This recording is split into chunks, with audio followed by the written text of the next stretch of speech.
Hey guys, Cam from Inky Knuckles here, coming at you on our Saturday night art show. It's hailing and miserable here in Calgary, Alberta, so we'll have a cozy evening talking comics and art. And tonight, we've already got a handful of folks on board already, so good evening, everyone.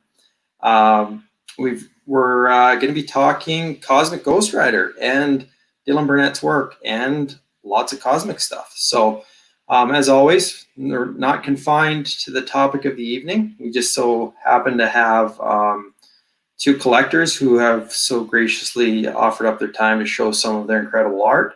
And we've got the man himself, Dylan Burnett, joining us for the first time. So let's have some fun. And without further ado, introduce everybody. Mr. Ryan Sherwood, how you doing, buddy? I'm doing pretty good. No insurance claims for me. Yes, it's amazing how much of a pain in the ass that is. So yeah, it's happy. It's the murder hornets of environmental events. Hailstorms. Yeah. Well, Troy's on here too, and he posted on his Instagram story how crazy it was in Bridgeland where he lives. So yeah. I'm really lucky we didn't get hit that hard out here. So yeah, I guess the Deerfoot flooded. I just got an alert. Oh my God. We don't get hit with hail up here on Cloud 9, do we? No, you can't touch us. We send the hail. That's right. Yeah. Awesome. Well, thanks, buddy. No problem. Got some cosmic goings on. And up next, Rob Rush St. Pierre. It's actually just Rob Rush, but any Canadian MMA or any MMA fans out there, no GSP is, but not Canadian yet. No hailstorms down here either in North Carolina. Well, welcome to the show. Thanks for doing this. Glad you finally got on. We talked about it for a little while. We met each other a year and a half ago ish. Yeah, that was about when I started getting into original art and pretty much just buying Cosmic Ghost Rider art, except for like a couple pieces. Well, and like Ryan and like James, who was on a few shows ago, you've kind of made a big splash in the collecting world in a very short period of time. So always fun talking to you. Love your collection, and glad you're here to show it. So yeah, I'm excited. Awesome. And lastly, we've got Mr. Dylan Burnett. How you doing, Dylan? Hey, just chilling, just doing some commission roughs and sketching and ready to chat and have a good time. Awesome. We need you to hold up some ID to the camera because this is your first time on the show. You need to prove it's really you. Oh, and you didn't get a hand model out there. Yeah, I don't have any of my Ghost Rider pages on me. That's probably how most people know my. I recognize the tattoos. I was going to recognize. Oh, there you go. Distinctive. Yeah, when I was kissing the ring. Buster Sword from Final Fantasy VII. Yeah, it is actually. Nice. Yeah. Well, Dylan, thanks for coming on. You're an incredibly talented fella and just as humble. So it's always awesome chatting with you. You've got some big books on the way. You've had a busy month, as you and I chatted about earlier. You've done about almost 50 head sketches as your for the BLM donations and a commission list and a first issue of your new book in the last month. So it's been pretty wild. It's been a very, very, very busy month, but in a good way. It's exciting. I wish I could show stuff from the new book, but I can't yet. It'll be better to just wait until it's ready to be read by everybody. So, and that's and just for everyone who's watching who doesn't know, that's Dylan and Donnie Cates' new project. So the preview images for that look really cool. It's supposed to have thank you. God Country tie-ins as well, which is kind of exciting. Yeah, we'll we'll see. I'm saying I- nothing. So That's what Donnie said. That's what he said. Yeah. Yeah, it's yeah, we'll let Donnie say it when it gets announced. I won't. I'll just keep my mouth shut and just draw. Me too. Awesome, guys. Well, we'll keep with the theme a little bit. I know Rob and Ryan have some awesome art to show from Dylan and some other guys. So we'll get into that right away. But just keeping with the theme, Cosmic Ghost Rider. Last week we talked about the Punisher, and Yeah, we should actually probably figure out what all the blacklist words are that we can't say today. Like, I don't know if you get kicked off of YouTube for saying Liefeld and feet and can't. Like, I don't know if it's combo. Like, what gets us ejected? We never found out after last week, did we? I think it was No. ALF, but I don't know. AALF, yeah. yeah, no one ever told me. It just said, hey, we deleted your video, and then I appealed, and they said it's back up. That's all they said. So who You knows? called our bluff. well, then Rob, my first Instagram post today got deleted, and I don't know if I was making a few different posts and I accidentally deleted the initial one, but yeah, I don't know if someone's out there trolling us and deleting posts or something. But If you got an enemy, you're making it, buddy. yeah, please don't report us for nothing if you're out there. It was an abrupt end to the show last week. But, okay, question of the day. What was your guys' first experience with Cosmic Ghost Rider? And I guess for Dylan, it's what was his first? I guess it'd be his first experience as well, even though he was the man behind the first standalone. So, Ryan, first CGI. It's a great question because when was that? Was that 2018? 2017, I think, is when like issue 2017? 13 came out. Like the 13 and 14, I want to say were like November, December of 17, and then Yeah. First Thanos wins. Yeah. So it was like a full year ahead of me even entering into the original art world. So I hadn't even been back into comics at that point. And God Country kind of turned me onto the team, I guess. And just from that was the next project. So went through God Country. And then when I started collecting original art, that's when, Cam and I started talking about Kates and Thanos and stuff like that. So it was long after. I think it was wrapping up by the time I had even heard about it. But at that point I loved Kates' energy with his concepts, and I loved Jeff's art. So that was first exposure, was after it had already wrapped up. Cool. How about you, Dylan? Did you have an extensive experience with CGR prior to hopping on the book? I guess there isn't an extensive history, but were you well aware of the character when you were offered the title?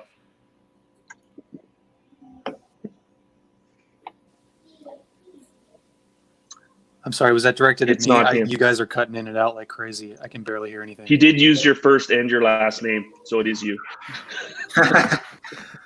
No, Dylan. I was just wondering if you were aware of the character before you were offered the title, because even with his limited history.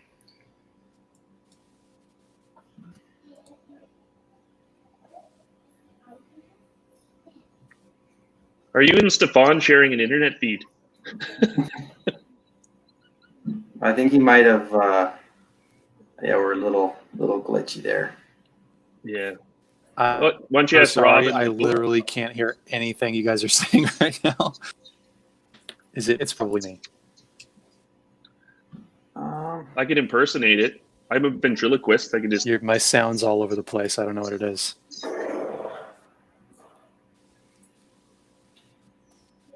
I think we're yeah. How about now, Dylan? Is that getting any better?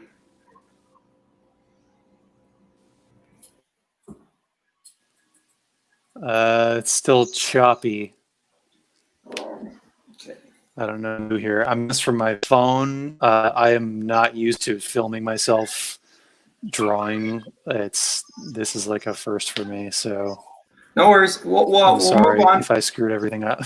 No, it's all good. We'll move on to Rob, and then we'll kind of hopefully If you can type questions. Oh, and the other side, the other chat. See if you can read them real time. Okay, I will. Just on the Questions, they private can chat. type them. I'll put the question in there. We should probably ask you if you're hidden in a bunker somewhere, or where are you right now? If you can hear me.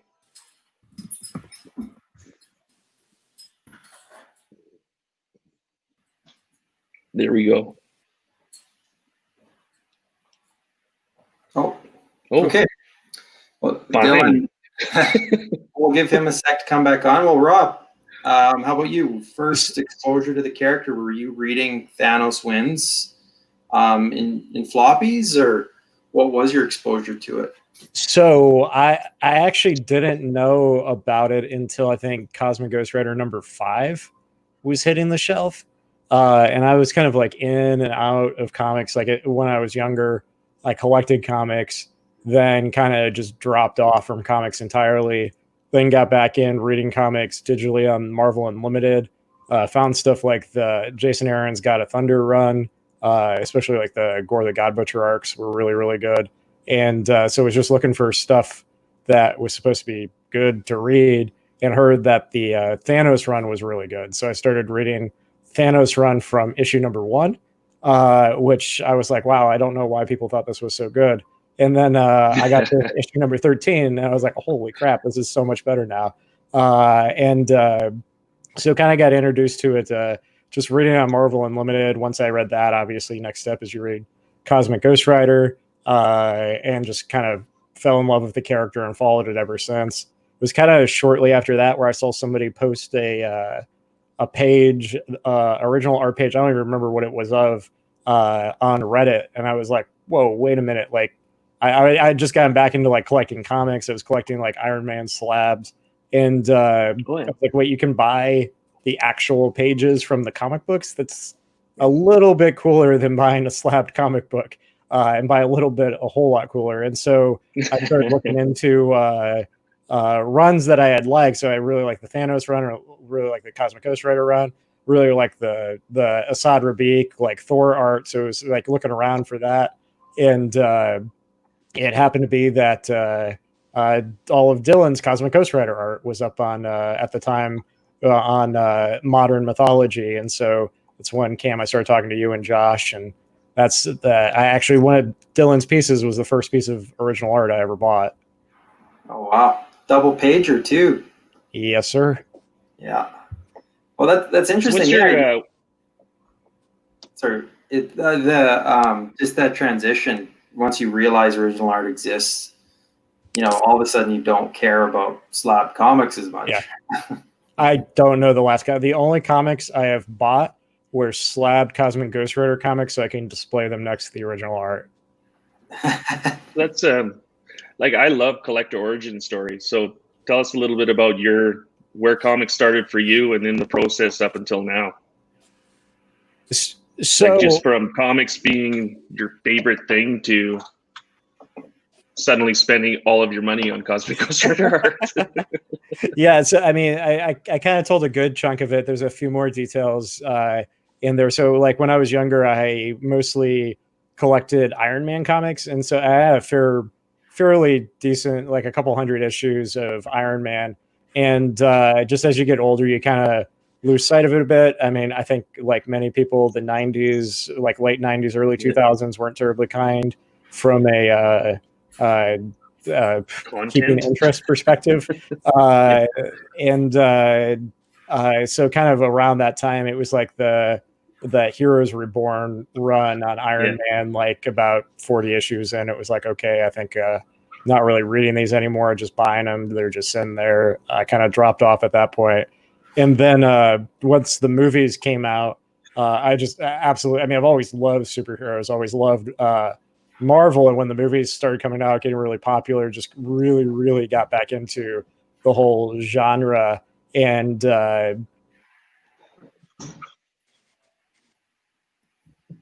It's turned into a 60s kung fu movie. Yeah, we lost your audio for Rob. Yeah. And then I had to fight 95 space aliens. Using only my plate and Let me know. straw. There you go. Yeah, my mic can just dies on me sometimes because I don't know why. I'll fill in the gaps. Don't worry about it. I'll Okay, fill in the good. Yeah, gaps. no, You come back. I, you have proven yourself immensely capable of doing so, so I believe you. But the movies really got me back into it, and started reading comics, not so much collecting. And because it's weird, there's like this. I'm in a highly professional job, and like it's like anathema to tell anybody that you like collect comics or read comics. Yeah. Everybody kind of looks at you sideways, looks at you funny. But then I found out my boss's boss's boss's boss has like a Whoa. complete Hulk collection, and No way. that just like kind of eroded some of the stigma for me, and was like, it's okay for me to do things I like. I don't have to worry about it. But when you're young, you worry about that stigma. The older you get, you start like worrying less and less about that stigma. So About what other people think. yeah, that was kind of like the hair that was like broke the camel's back in terms of like, I'm just going to do what I like. I love comics. I'm going to start collecting. And that's why I started buying like slabs again before I knew about the art. I got like, was focused on Iron Man. I finally picked up Iron Man #1 in a decent grade. Ooh. Picked up like How high? What's the grade? 8.5. Ooh. Yeah.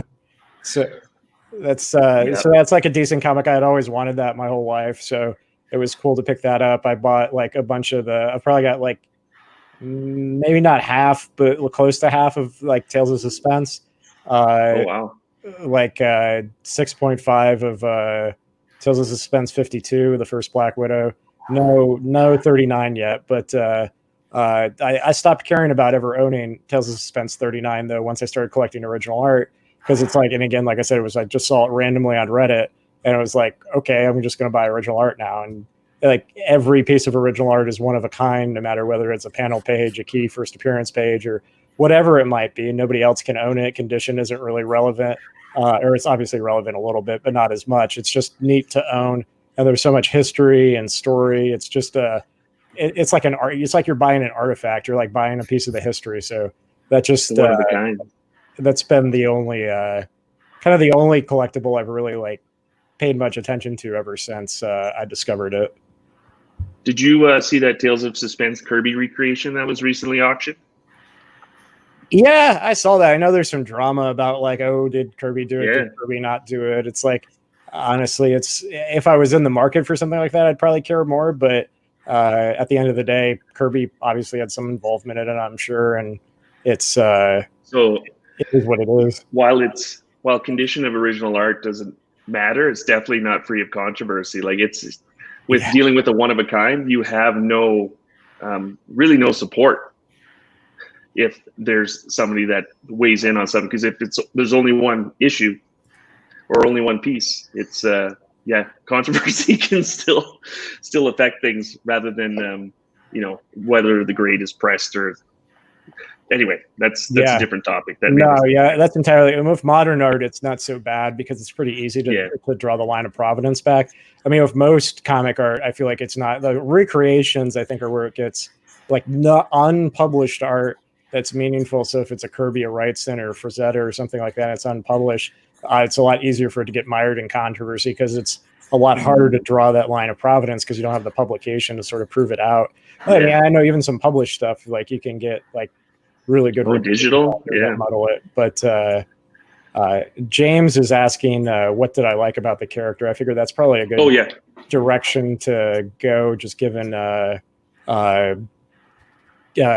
given how focused. So if you haven't seen my collection of Cosmic Ghost Rider art, I have 12 out of 16 of the covers, the first appearance page, and several other key pages. So it's getting as close to as comprehensive as a collection of the character that you could possibly have. I feel like I must be a little bit of a madman to have spent so much money and focused so much on the single character. But I think a big reason. So I'll answer both like why do I like the character so much and why did I kind of go so all in on collecting the character, because I almost feel like they're a little bit of two different things. So the reason I like the character a lot is that he's a very fun character, and more than just like he's funny. Like a lot of people, I get a little bit frustrated when people compare him to Deadpool as just kind of a copy of that character, because I think he's a bit more interesting than Deadpool, since he's got a bit more of a tragic backstory, like being like the Punisher, and like, it kind of pulls the tragedy of Punisher with the cosmic stuff of the Silver Surfer, and then kind of the dark grimness of Thanos. It kind of rolls it all up into one, and you get a little bit of the space opera again of like Galactus, Silver Surfer, the like on the street grittiness of and tragedy of Punisher, and you can go a little dark because he's got the Thanos background, etc., which I think creates a really interesting package. And I've always been a huge fan of the cosmic stuff, so that's why like somebody asked me this, I think last week, or Cam, like I think you asked me this like while you're on the stream, like I actually don't really like Punisher, and I don't really like Ghost Rider, but I love Cosmic Ghost Rider, and it's because it takes like, I mean, I think part of it is that like Punisher and Ghost Rider are both street level characters, and I just don't like the street level books all that much. I can really appreciate it. Like there's some great Punisher stuff out. Punisher's got some fantastic stories. There's a really interesting character, but it's personally not like my jam. Exactly.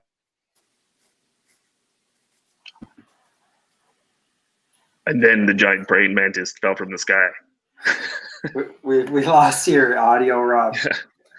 I didn't know what to do next. Thankfully, Sherwood was there, and he is the most handsome person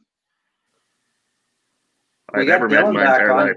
Dylan, can you hear us all right? I can hear you guys much better now.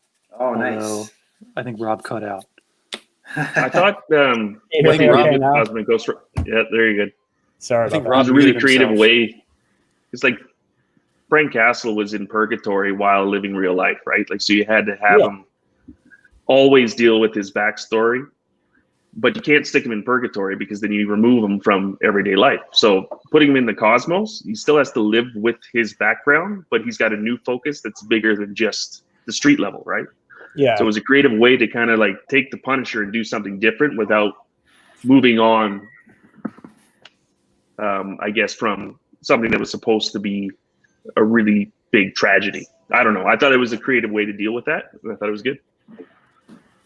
Agreed. Yeah, no, I love it. I think it adds a lot. I always like I like God Country has a similar tone to it as like, I think a lot of Cosmic Ghost Rider stuff where it's like, it's fun, sometimes funny, but has this underlying tragedy and sort of operatic sense to it. And I just really Black comedy the character. Yeah. And then in terms of why I collect the character, it's one, because I love the character. It's a really fun character. Two, the art is absolutely phenomenal with people like Dylan. Dylan's stuff is just unreal good on that book. And then Shaw's fantastic. Like the rendering that Shaw does is like very reminiscent of like Jim Lee and other highly rendered artists. And then Zaffino's covers on the second miniseries are just unbelievable.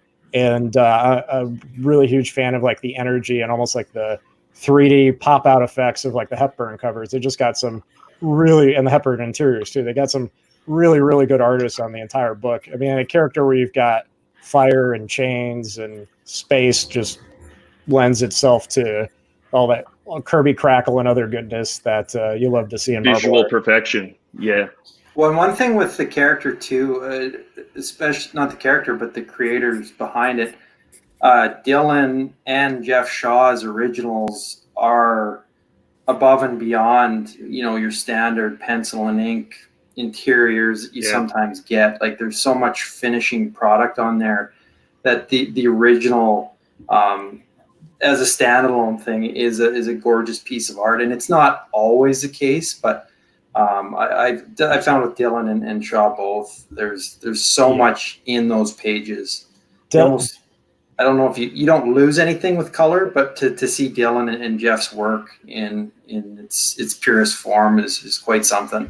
Yeah, Dylan, not to embarrass you, but like your pages are the most complete original art pages I've ever seen in terms of the page looking like an actual product. It's kind of incredible. Like the first time I got the double page splash we'll show here in a minute, it was just unreal. I was like, this looks like a published page just in black and white.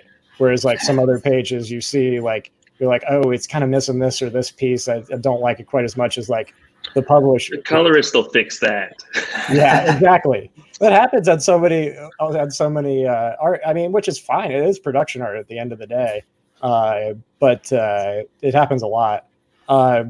So what the reason I started? So obviously, love the character, love the art, and one of the reasons I went so all in on collecting the art was I didn't really like the idea of a collection that didn't have. I knew I wanted to collect original art, but I didn't want to have a collection that didn't really have a purpose to it. And it's like having a goal or having a purpose can make a collection a lot more distinct than just having like, oh, I've got a page from this one panel, a random panel page from this one comic that I like, or from 5 different comics that I like. And so Cosmic Ghost Rider was new enough that I knew I could I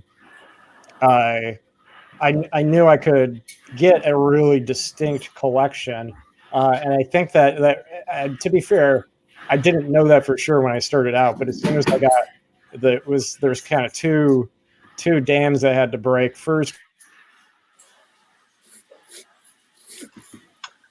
The first one was the John Hoover Dam, and I used a spinning back kick and some cosmic powers.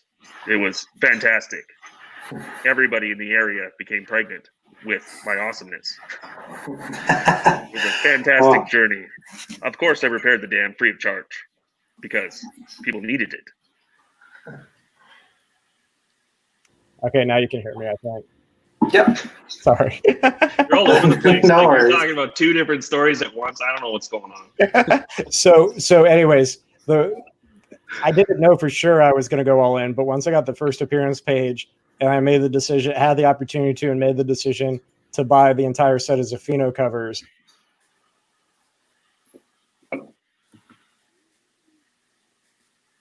began to definitively create the best Cosmic Ghost Rider collection of all time.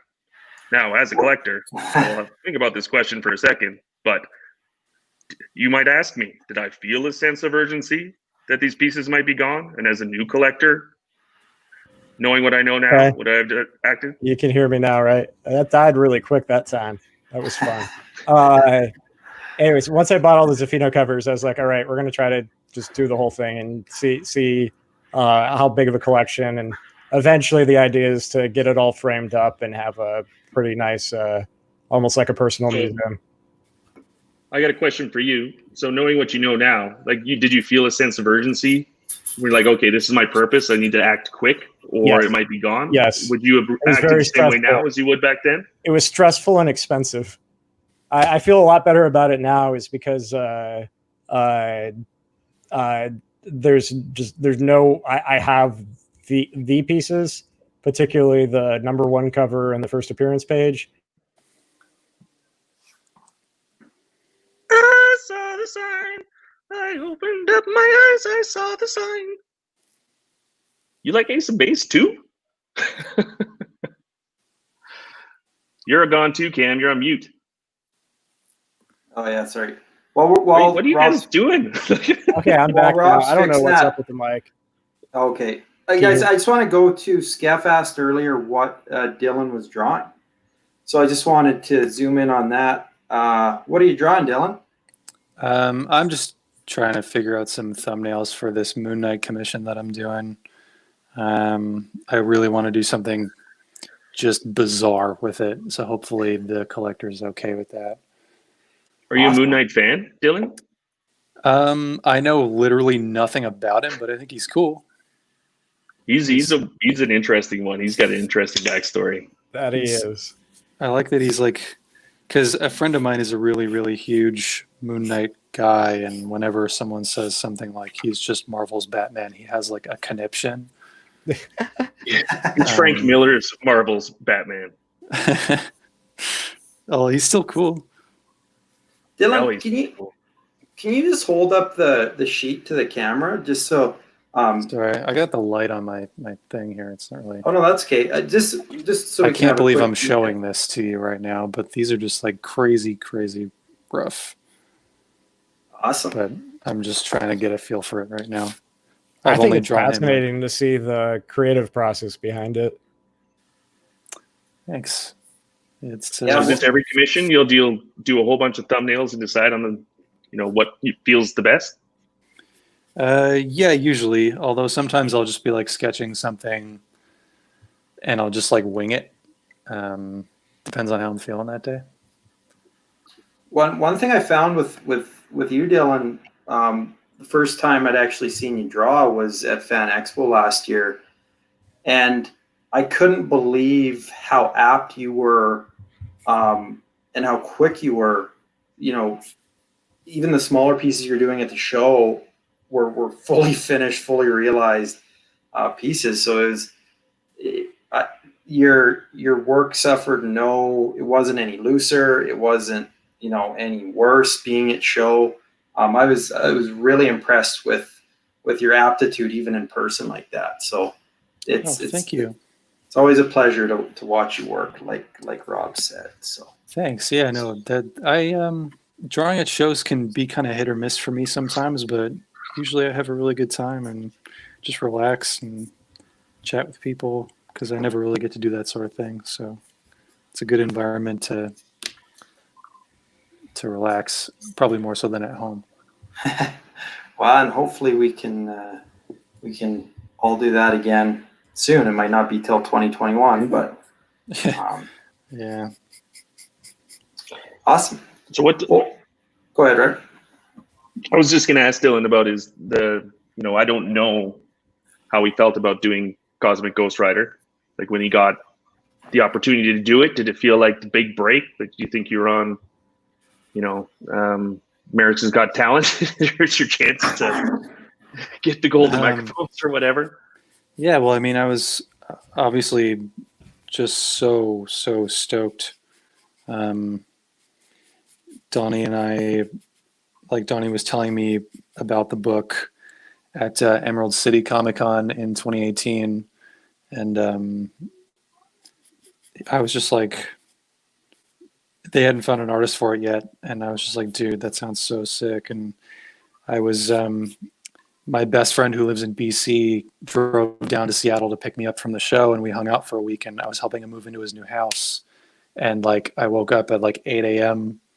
on like the Wednesday after the show to this email from who became my editor for that book, just being like, hey, I got this crazy book with Donnie and we want you to draw it. And I was like, cool, sounds amazing.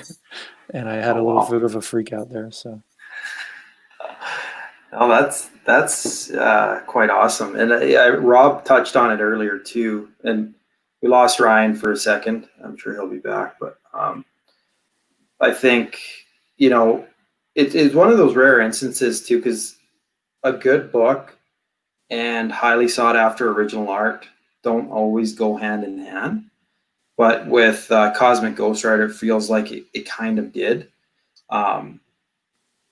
For yours and Shaw's stuff, and good on the art people and the editors and the collaborative group that paid attention to yourself and Shaw, and really helping that art drive the the story home. So Ryan, you're back. Really Yes, I need you to take a small break. Sorry, Dylan, I cut you off there. No, I was just saying they really it was really relaxed. Like whenever Donnie and I had a crazy idea, they were like, cool, do it. It was I feel like that's kind of rare for superhero stuff. So I felt very, very lucky that my first Marvel book got to be such a just crazy thing where I got to do so much just like off the top of my head, you know? So whose Did you idea treat was that- Juggerduck? That's the question I was going to ask, Cam. I believe, don't quote me on this, but I believe that Juggerduck was the result of some Marvel Writers Summit, and I think maybe Donnie and Jason Aaron came up with it or something. Cool. And then, That does Yeah. sound sort of like a Jason Aaron thing. yeah, well, I mean, hey, and you know what? Like I've been telling people for 2 years now that like if I got to draw another Marvel mini, I would want to draw the Juggerduck book. That would be a really fun book. Yeah. Awesome. Well, let's. It seems like we got some technical issues figured out. Why don't we kick off the actual art show? Rob and Ryan are both going to show off art, right? Ryan, you're going to show some. Well, I talked to Rob, and I'll let him kind of lead in. He knows what I have here, so because it's his character focus. I just got some. If he wants to talk about these pages, I'll show him. Otherwise, he can. I think people want to see the pages you got. People don't know what you got there, and it's some pretty good stuff. So, I figure what we'll do is, since we got Dylan on here, we'll start off with some fantastic Dylan pages, then move to Zafino, another amazing artist rep by Mr. Cam Jarvis, and then who you may have seen on the show before, and then show some of the kind of the key pages I've got from the original Shaw work, and that will segue nicely into what Ryan's got. So I'm going to switch my camera, and if things crash, just give me a minute to come back. And here we've got this is the first piece of original art I ever purchased. This is a double page splash from issue number 5 of Cosmic Ghost Rider, and it's in the kind of climactic battle with Thanisher.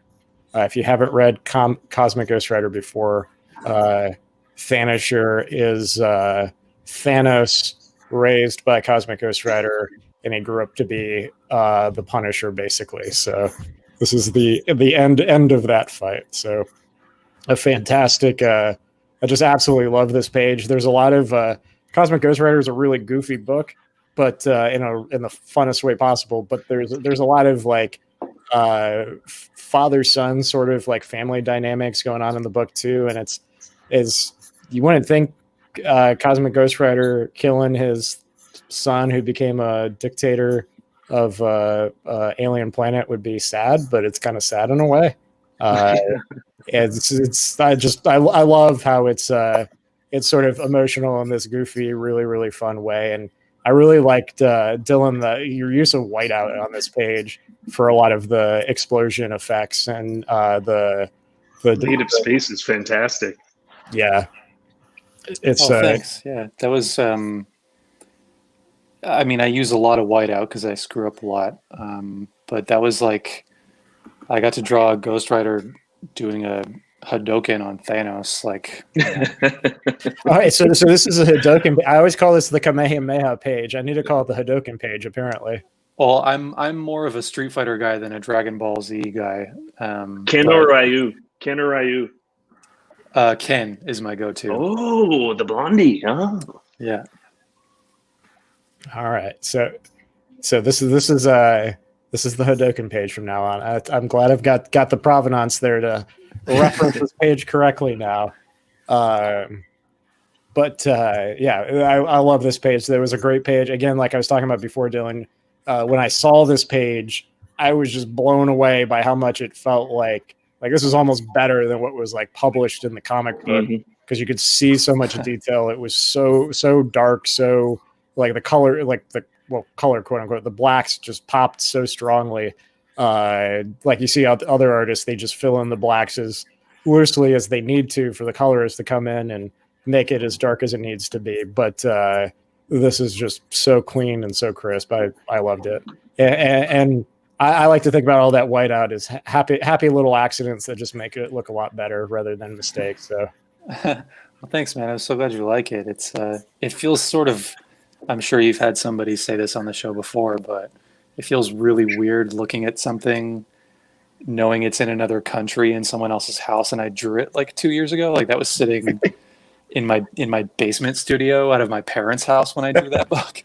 So it's just weird, but in a cool way. Yeah. Well, we got 4 more coming that you're going to feel weird about. So Cool. all right. So Cam, I'll switch back to y'all for a second. Give me a minute or so, and we'll switch it out to another piece.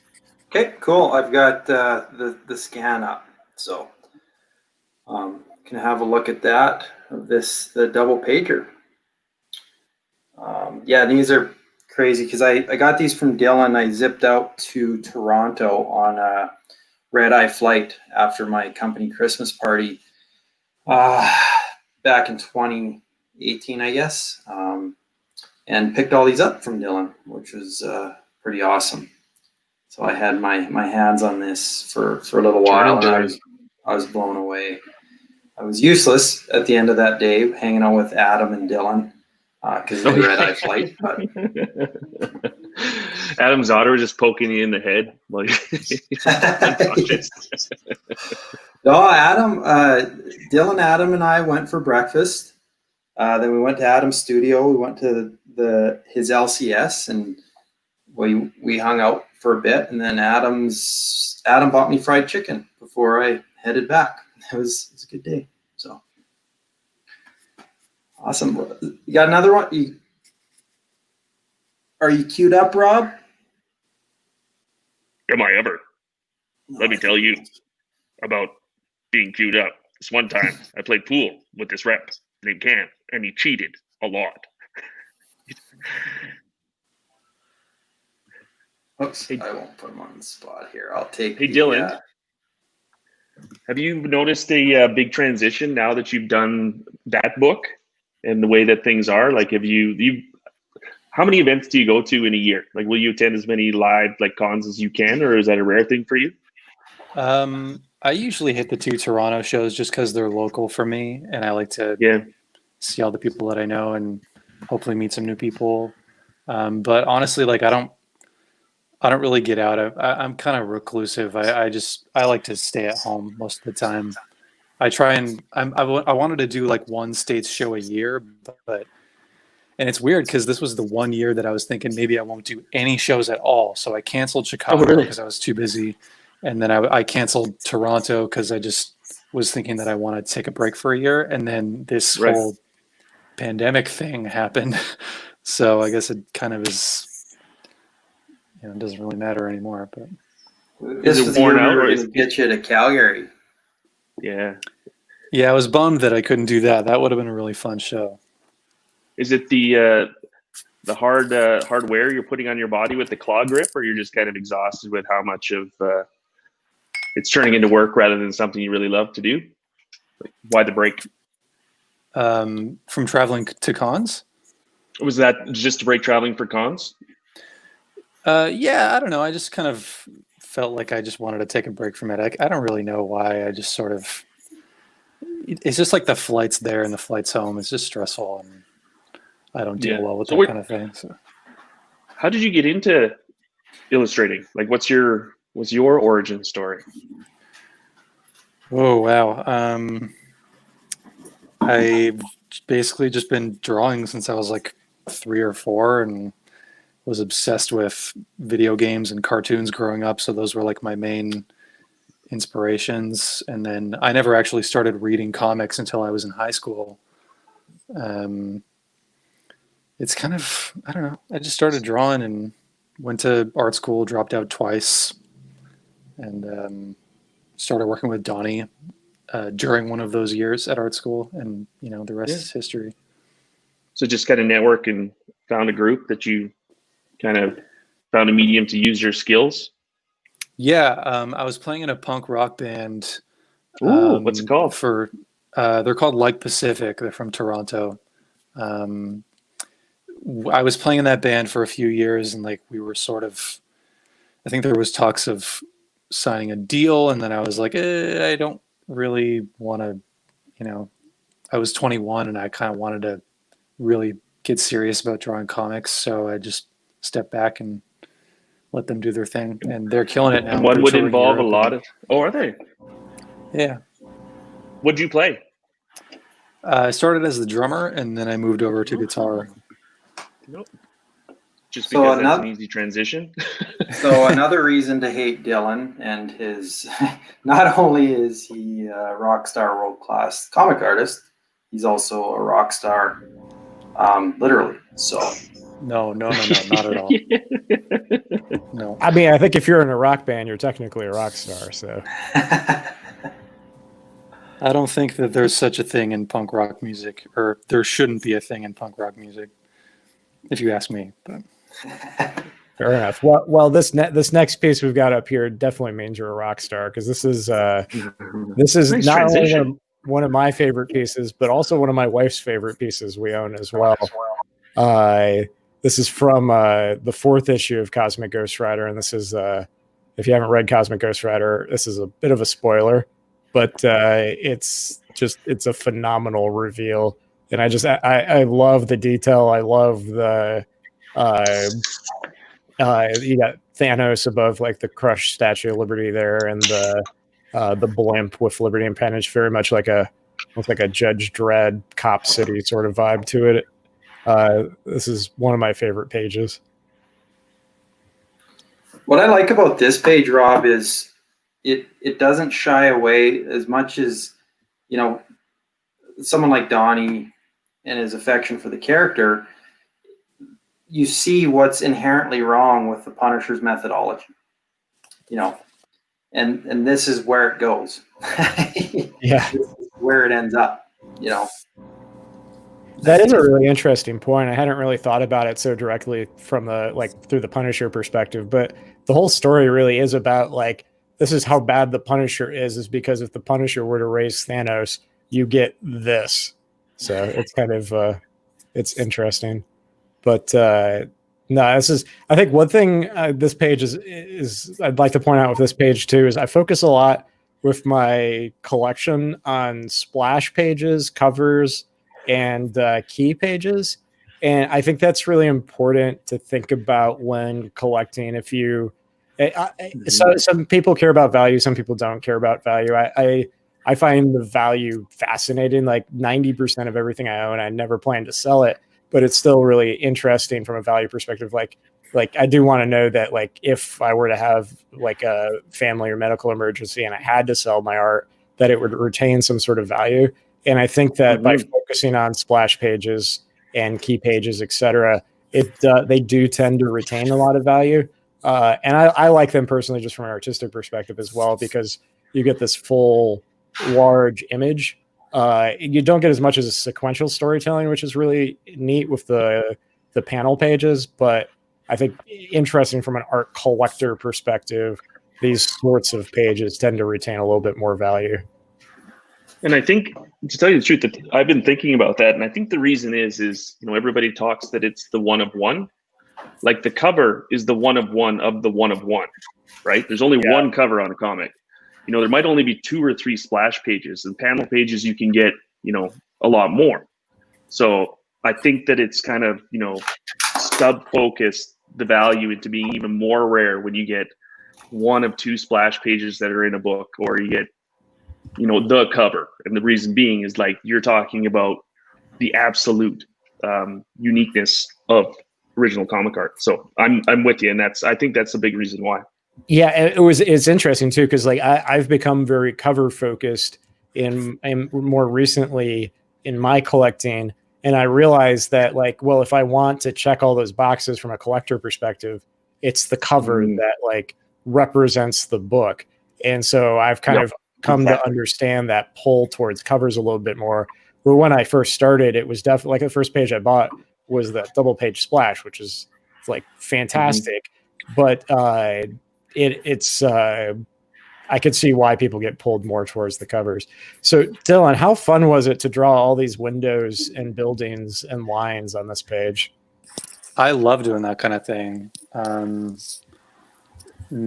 You'll see in the new book that I'm doing with Donnie, there's tons of stuff like that. Awesome. I think it's really fun to draw really crazy, weird, destroyed like cityscapes and stuff like that. So I had a blast. The whole book, like there wasn't a single page on that book that I didn't love to draw. It's pretty. It's that shows through a lot in the book. Every page is just incredible. I love you snuck. I think you snuck Vash in there somewhere too. I thought that was fun. Yeah, I love '90s anime. Trigun was my kind of intro to anime when I was growing up. So like Vash the Stampede always has a special place in my heart. So I figured it'd be a nice little, if I could squeeze him in there somewhere, it'd be kind of cool. Tribute. That was pretty. 90s anime is quite fun. So give me 30 a minute or so. We're going to switch this out again. We've got a really crazy one coming up next. Okay. Here's a better view of it. And I guess, Dylan, too, what was the conception of Thanosher like?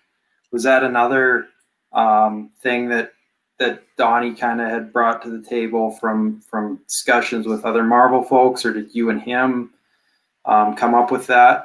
Can you kind of just give us a little insight into that? Honestly, it's not really a crazy story, at least not from my end. He was just in the script, and I drew a little sketch of Thanos in a Punisher t-shirt, and then my editor was like, "Hey, what if we made the skull in his shirt purple?" And I was like, "Yeah, let's do that." So that's pretty much the whole story. I see a lot of custom action figures with Thanos wearing the Punisher shirt, but the skull's not purple. And it's still rad. I'm just saying. Is such an. It's just in my head. Can you imagine if Thanos was a fanboy, like the most powerful being in the entire universe was a fanboy of a street level guy with no superpowers? I love that flip. It's like, oh man, you should have seen what microchip we're talking, and his battery's worn out on his walkie-talkie. It's like he has to do everything the hard way. He's old school. But yeah, that flip is really interesting. Thanos wearing a Punisher t-shirt. I like the concept of that. Yeah. Pretty great. So I like the concept of this one. This page is one of the. I can't show it in a miler. I always feel so awkward pulling it gives me anxiety pulling this one out because I haven't gotten it framed yet. But so this is the big fight scene with the Guardians of the Galaxy of the alternate. Was it TRM 1316 or something like that? Is the alternate timeline they're from? I can't remember exactly, but there's something like 26 characters on this splash. I don't know, Dylan, I'd love to get your thoughts on what this one was like to draw. So I think it was page, that's what, 14 and 15 from that issue? So pages 12 to 16 in the script, Donnie just said, "Okay, dude, this is the scene that you and I talked about. Go nuts." And I was like, "Cool." And then he said, by the end of page 16, he has to get like knocked down or something like that. So that was really my only parameters. So I just tried to make it as crazy as I could, and it was really fun. Easter eggs in there. Yeah. So there's, if you look in the top right corner, you can see the Guardian from Alpha Flight getting torn in half. He's actually covered up by an inset panel of baby Thanos in the issue. And what else did I do? I think that's really the only one. He was covered up. Wow. And there's a Black Bolt skull is in there somewhere. I can't even remember. It was so long ago. Yeah, Black Bolt skull is in kind of the bottom left by Medusa. You got Deadpool in the bottom left as well, kind of poking his head up. I've always wondered who all the skeletons are, but I imagine they're mostly just skeletons, not anybody intentional. No, they're intentional. There's enemies. 2 Captain Americas. There's Winter Soldier. I think Black Widow is one of them. Mm-hmm. Let me look. Yeah, so there's old Cap, new Cap, Winter Soldier, and I don't know. Maybe one of them is just a skeleton. I can't remember. I know where you can get a sleeve if you wanna put that in without framing it. I know where you can get that size. So just saying. Oh, cool. We should talk about that later. Yeah, right now I Sure. just fold it up and put it in a sleeve, in a regular size Gotcha. sleeve. But yeah, it is. DPSs are. I love the idea, but they are anxiety inducing from a storage perspective. Yeah. I got a bunch of oversized pieces with art atoms that I found the solution. So I got you covered, buddy. All right, sweet. Thanks, Ryan. All right, we're going to switch it out to everybody's favorite piece. I think people like it more than my first appearance of Cosmic Ghost Rider. So give me a Squirrel Girl. And Dylan, just as a quick interlude here, Skeff's just wondering. He says he's seen the teases, but can you tell us more about the upcoming collab? And I know you're not going to say too much, but just in a general sense, how much fun you're having with the book and working with Donnie again. Yeah, it feels really great to be working on a creator-owned thing with Donnie. I did my first ever book with him, and he's my guy. And I really, really want to say more about the book, but I feel like I'm sure if you ask Donnie, he might give you a little more information, maybe. But I would rather just show people the book when it's out.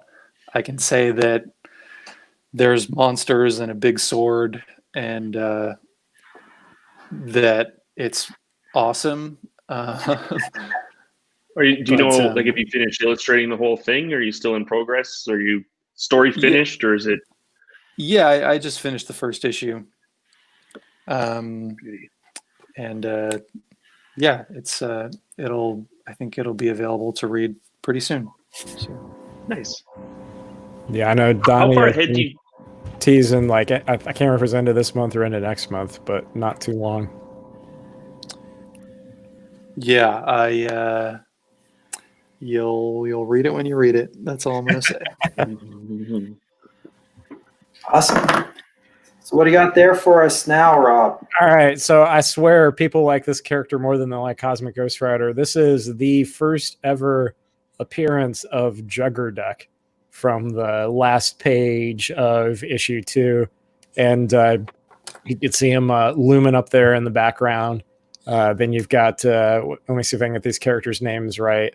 Iron Groot. You got Cable obviously in the middle, Jubilee, and I believe it's just Captain America, right? Or was it Miss Marvel or Captain America? I can't remember which name they used for the Captain America Miss Marvel combo. But no, this is a phenomenal page.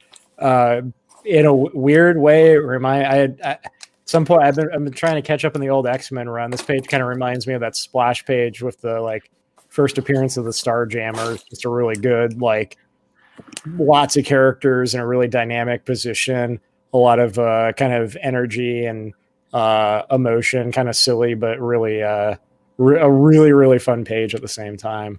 But this is one of my most popular pages on CAF. One of the few pages people have tried to hit me up for to try and buy it from me. But it's a great splash. Yeah, you kind of touched on it. I think I love Juggerduck as well. He's a character who's equal parts cool looking and badass, and then ridiculous. Like it's humorous and it's funny, but it also looks super cool, and it doesn't like detract from any of the seriousness of the storytelling, despite its obscurity. It's kind of what I found. Yeah. Dylan, what so for the face of Miss Marvel, I noticed that's like a patch. Can you talk a little bit about the production of that and how that works? With patches? Yeah, or whatever it was with I know the face is like glued on for Miss Marvel. Mm-hmm. Yeah, it's a pretty easy story. I just screwed it up, and I just so what I do if I mess up, I just like I white out the face, and then I'll just take a sheet of bond paper, which is like really thin, like marker paper, and I'll just redraw the face on that and glue it on top. Yeah, that's usually how it works. If you're doing it traditionally, I mean, you could always redraw it digitally. I don't love doing that. I much prefer to fix it on the actual art. Plus, I like the way patches look on original art. Like it makes it feel more like a human being drew it, and I think that's pretty cool. Yeah. So, That's the time where you get to feel like it's somebody worked on this rather than just being a printed piece of a poster. Yeah. It's interesting you say that, because like that's one of the things I love about your pieces is that I can tell that like so much love and care and like a human being put this together rather than it being being just like printed off to get something done right away. It's like a lot of love was put into it. And you're an insider when you own a piece of original art, right? Like you get to see stuff that nobody else gets to see with the printed copy, right? Like if you owned that page in X-Men, Uncanny X-Men 123 and got to see Storm's nipple, you know that John Byrne intended to draw her naked. In production piece, you never know that, right? So you see a patch, Dylan changed something, and if you guys don't know what I'm talking about, I'll tell you after. Yeah, Shaw likes, one thing I've learned is Shaw likes to resize guns a lot. A lot of the original Shaw pages, Punisher, Galactus, or you can see like a different gun underneath the actual rendered and published weapon. Yeah, it's really funny to interpret the conversations that would happen when you see an inker correct something the penciler did. Like I had a John Byrne piece, and John Byrne had done all the cityscape, and then Keith Williams did the inking, and he like erased all of Byrne's pencils and inked a totally different cityscape. That's like nobody would live on that floor. Vince Colletta and Kirby. I've seen some pretty brutal examples where Colletta like erased a lot of Kirby's original pencils. You gotta have balls to do that. Seriously. All right, Juggerducks. Yeah. We're gonna switch this out to what's probably my favorite piece I've got by Dylan.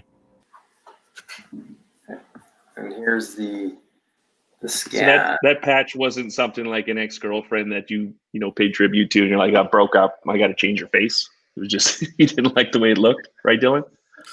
No. I just messed up on the face and just wanted to redo it. Okay. Dylan, are you laying inks down, or you're doing some Batman? Wow, that's a totally different. Is that Moon Knight? No, I'm just drawing Batman for fun right now. Moon Knight's the Batman of the Marvel Universe, right? That's why he's drawing Moon Knight right now. We're talking Batman about doing something totally crazy with your Moon. You are doing something really crazy with that Moon Knight piece. Yeah, I know. Hopefully they're okay with it. I mean, just when they're like, this isn't Moon Knight, say, no, Moon Knight is the Batman of the Marvel Universe. That's how wild it is. This is Moon Knight dressed up as Batman. That's how crazy Moon Knight is. You got to get that chin right, so it's a Mark Spector chin, not a Bruce Wayne chin. Yeah. So Dylan, before we move to Rob's next piece, James just asks if you collect any original art. No, not really. Every once in a while I will. Well, no, that's not true. I have a few pieces. I have a great Riley Rossimo. I think it's a poison ivy concept for a statue that I'm not sure if it ever got made. That he and I did a trade for, and then I got a really cool extremity page from Daniel in New York. Oh, cool! That's and cool. He bought page, I think 13 from issue 3 of Ghost Rider, with the big fight where he's killing Beta Ray Bill and Hulk and Daredevil and all those guys. And then whenever I'm at a show, if my friends are down for an art trade and they see something of mine that they like and I see something of theirs that I like, occasionally we'll do a trade, but I'm never really like on the internet looking at pages to buy or anything like that. So very cool. Okay. What do you got here for us, Rob? So this is page 14 of the first issue, is also used as the third print cover. This came framed when I got it. Dylan, I think you had sold it to a comic shop in Canada, and then I had purchased it from them, and they had it framed. But this page is just phenomenal. It's obviously a full page rendering of Cosmic Ghost Rider on his bike, and it's just how much rendering you did on the background for this piece is incredible. I not that I should gripe at all about the Shaw #1 cover, but sometimes it makes me a little sad that big planet in the background is just a big white blank scape. You did not take that shortcut on this page. Every single detail on every single one of these planets is inked in and fully rendered. And this piece is just, this I think almost more than any other piece. When I pulled this one out and looked at it for the first time in person, I was just blown away more so than almost anything else I've seen. I think my favorite part's the chain in the front, and like it almost feels like the chains are moving on this piece. Just a really great effect. Thanks. Yeah, that page was super fun. I love drawing like weird textures with like just playing around with brushes and stuff like that. And anytime I get to draw something in space, it's always a good time, And I think I was trying some weird stuff on the rings of is it Saturn, I guess? Yep. I took like some white paper and like cut it out around the chain and around everything else, and I just got like a toothbrush and I was just like splattering like dirty water ink all over that one part in the bottom right corner there. Okay, awesome. Yeah. Just to get that shadow kind of effect and make it look like a bunch of like asteroids in a field. Space dust. Wow, yeah. That's fascinating. I always love learning stuff like that about pieces of art. Like, so do you think that he was listening to punk music while he's popping this wheelie, and is it your band? No, I feel like Cosmic Ghost Rider probably wouldn't even know what an iPod is. He's lived too long. It's Frank. He's transcended a record music. player back there. He's forgotten what an iPod is. He sings to himself in that glass helmet. One thing about this series, especially these splash pages, it was kind of a collector's dream because the book was so popular that you had your second and third printing. So like Rob alluded to, a lot of these splash pages got turned into covers. So a lot of folks, and I know by the time you bought this, Rob, it was already a cover at that point. Yeah. But a lot of when we dropped them with Modern Mythology, I think we had a number of splash pages, especially Thanosher pages, that all got turned into second, third printing covers. So you had 3 out of the 5. There's 5 covers of Dylan's pieces that got turned into covers. You had 3 out of the 5. I think it was that same comic shop bought this one, and they bought the Galactus page, which I believe somebody else on the stream may have owned at some point. Maybe.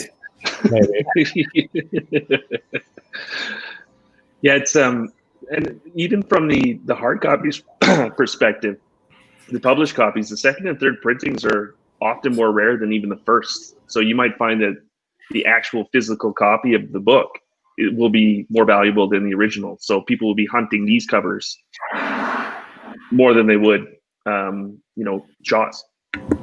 That's happening a lot with the Null covers right now for Venom, with a bunch of the new Null art kind of being hinted at right now.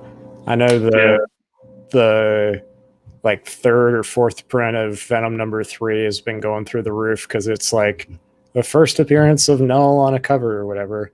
It's like, I'm glad I don't have to worry about that kind of stuff anymore, and I can just be like, that's a pretty picture. I want that one. Yeah. Dylan, that's throwaway money now. Yeah. Dylan, how hard is it to draw the tuning forks at the end of the bike? Tuning forks. Oh, it's not that hard. Okay. Just like I mean, the bike is just so weird looking that like I was just glad that I didn't have to draw like a Harley or something like that. So I'm never going to complain about it. Nice. I always wonder how hard it is to get those 2 like straight lines exactly like parallel, but also get the like depth and perspective right on those. Oh yeah, that can be kind of tricky. I mean, even on that page, I'm looking at it right now, and like I think it's kind of off. But Off the chain. I think everybody on every page I've ever seen, it's off a little bit. So I just try not to look at those tuning forks, no matter who it is or what the piece is. It's space, man. Like he's flying around Saturn. That's reality warped. Look at all that crackle. The crackle He does funny things. I love Kirby Crackle. It's the best. Like this particular rendering of that Tesla ball is one of my favorites. You did a little bit different than like Shaw usually does it, and even how you usually do it on your other pages. It just looks. I like the really, really dark black lines on this one. It just really makes it pop. Yeah, that I think I did that differently several times. I usually just I did the electricity in there with just black, and then Tony, the colorist, just like flipped it white, and then I think he usually put like a blue behind it or something. But he made it look really cool. He honestly, like, Tony was, if you ask me, Tony was the reason that book looked so eye-catching, because his colors are just so good on that book. Yeah, his colors are phenomenal. Personally, Cosmic pieces, you need a good colorist to do it. Like, it's really important to have bright, vibrant, cool colors. Like, honestly, I think why the book, I think you're right. I think like Fabella's colors were a big part of it, but I think I think you captured the spirit of the character almost, or probably, I think even better than Shaw in some respects, just in terms, or at least the tone of this particular book, because you really capture the feeling and the goofiness of the character, I guess, and a lot of the facial expressions. Where I guess part of that's just the different story. Like Thanos Wins is a much darker story, so a more serious, like, rendered take is good. But in this one, like, it's just, there's so much energy in all of your depictions of the character. Thanks. Yeah, no, I mean, I had Jeff's Thanos issues on my desk for the entirety of me drawing this series, just to use as reference. Yeah. And his stuff is so, like, haunting. Serious. Yeah. And this, like you said, it's like tonally was like a 180 almost, you know. And I wanted to really cartoon it up because that's kind of where I slapstick for sure. It's yeah. But yeah, thanks, man. I'm glad you like it. Yeah, I love it. So the next piece we got, Dylan. Unfortunately, those are the only 5 pages I own of yours. So we're moving on to another artist, but one that I know Cam and many of the others on the stream probably know very, very well. So this is the #1 cover from Cosmic Ghost Rider Destroys Marvel History by the one and only Gerardo Zaffino. I love this image. I think this is a really it was interesting that I got to ask Zaffino a few questions about this set of covers. So I own all 6 of these covers. This is the first one. We'll just show a few of these covers, but it was interesting asking Zaffino about this, where he said this was a very different type of character than he usually draws, because he usually does like the Conans and the Punishers, the really serious characters. While there's gritty elements of Cosmic Ghost Rider, there's, as you can see on this cover, this like really goofy kind of attitude to it was something different that he hadn't really done so much before. But I think similar to Dylan, your pieces, Zaffino, particularly on this cover, did a really good job capturing that sort of goofy sort of character for Cosmic Ghost Rider. I just love the. My wife and I, whenever I need to ask her to help me pull a piece out, we refer to this as pile of bodies for a very obvious reason. Rob, I just want to ask you that about your wife's preference for the collection. Is she historically a comics fan or an art fan, or did she just kind of develop an affection for certain pieces through you? You collecting? I'm just kind of curious. Yeah, she's not nearly as into it as I am. just to clarify for everybody who don't know my situation, I'm not just like, I have a really good reason for my wife helping with this stuff. I'm in a wheelchair, so it's hard for me to like move this stuff around. I'm just not making my wife do the manual labor for me here. But she's really loves like the Marvel movies. She loves she's huge into like D&D and like fantasy and Lord of the Rings and that kind of stuff. And so we like a lot of the same things, but art isn't like particularly like original art isn't as much her thing. She loves art in general, but she's just mostly developed particular affection for several of the pieces. This is one that she cares for a bit, and then the Liberty and Penance, like I mentioned earlier, the big city reveal she really likes, and then there's yeah, she's saying Mephisto Page is probably her favorite. I can show that one later, but the Shaw splash with Mephisto on it is one of her absolute favorites we own, as well as a Silver Surfer Black Page that we have. Awesome. Yeah, no, that's great to hear, because it's kind of interesting, our significant others and how they're affected by art, because it is all consuming, especially when you start. And having not wrong. a supportive spouse or a spouse or girlfriend who's very interested in it. Especially if you don't have a network to really talk to about it. Yes, my wife is probably very tired. I can hear her giggling in the background. Very tired. I hear that. Me talking about this stuff. That's awesome. And touch on this a bit too, Rob, because this one was a little bit elusive. Yes, so this is where networks are really important. So Cam and Zafino had covers number 2 through 6, but they did not have number 1 any longer. In fact, I had emailed Cam saying, "Hey, this was before I decided to try to get the whole set." It's like, I really like number 1 and I like number 5, which I'll show number 5 next. I think number 5 is everybody's favorite. So I was like, I'll buy those 2. And Cam, you were like, okay, like here, this is how much there. I'm like, good. And then immediately came back and said, whoops, number 1's gone. I was like, oh no, where did number 1 go? So Ryan actually knew the collector who had purchased number 1.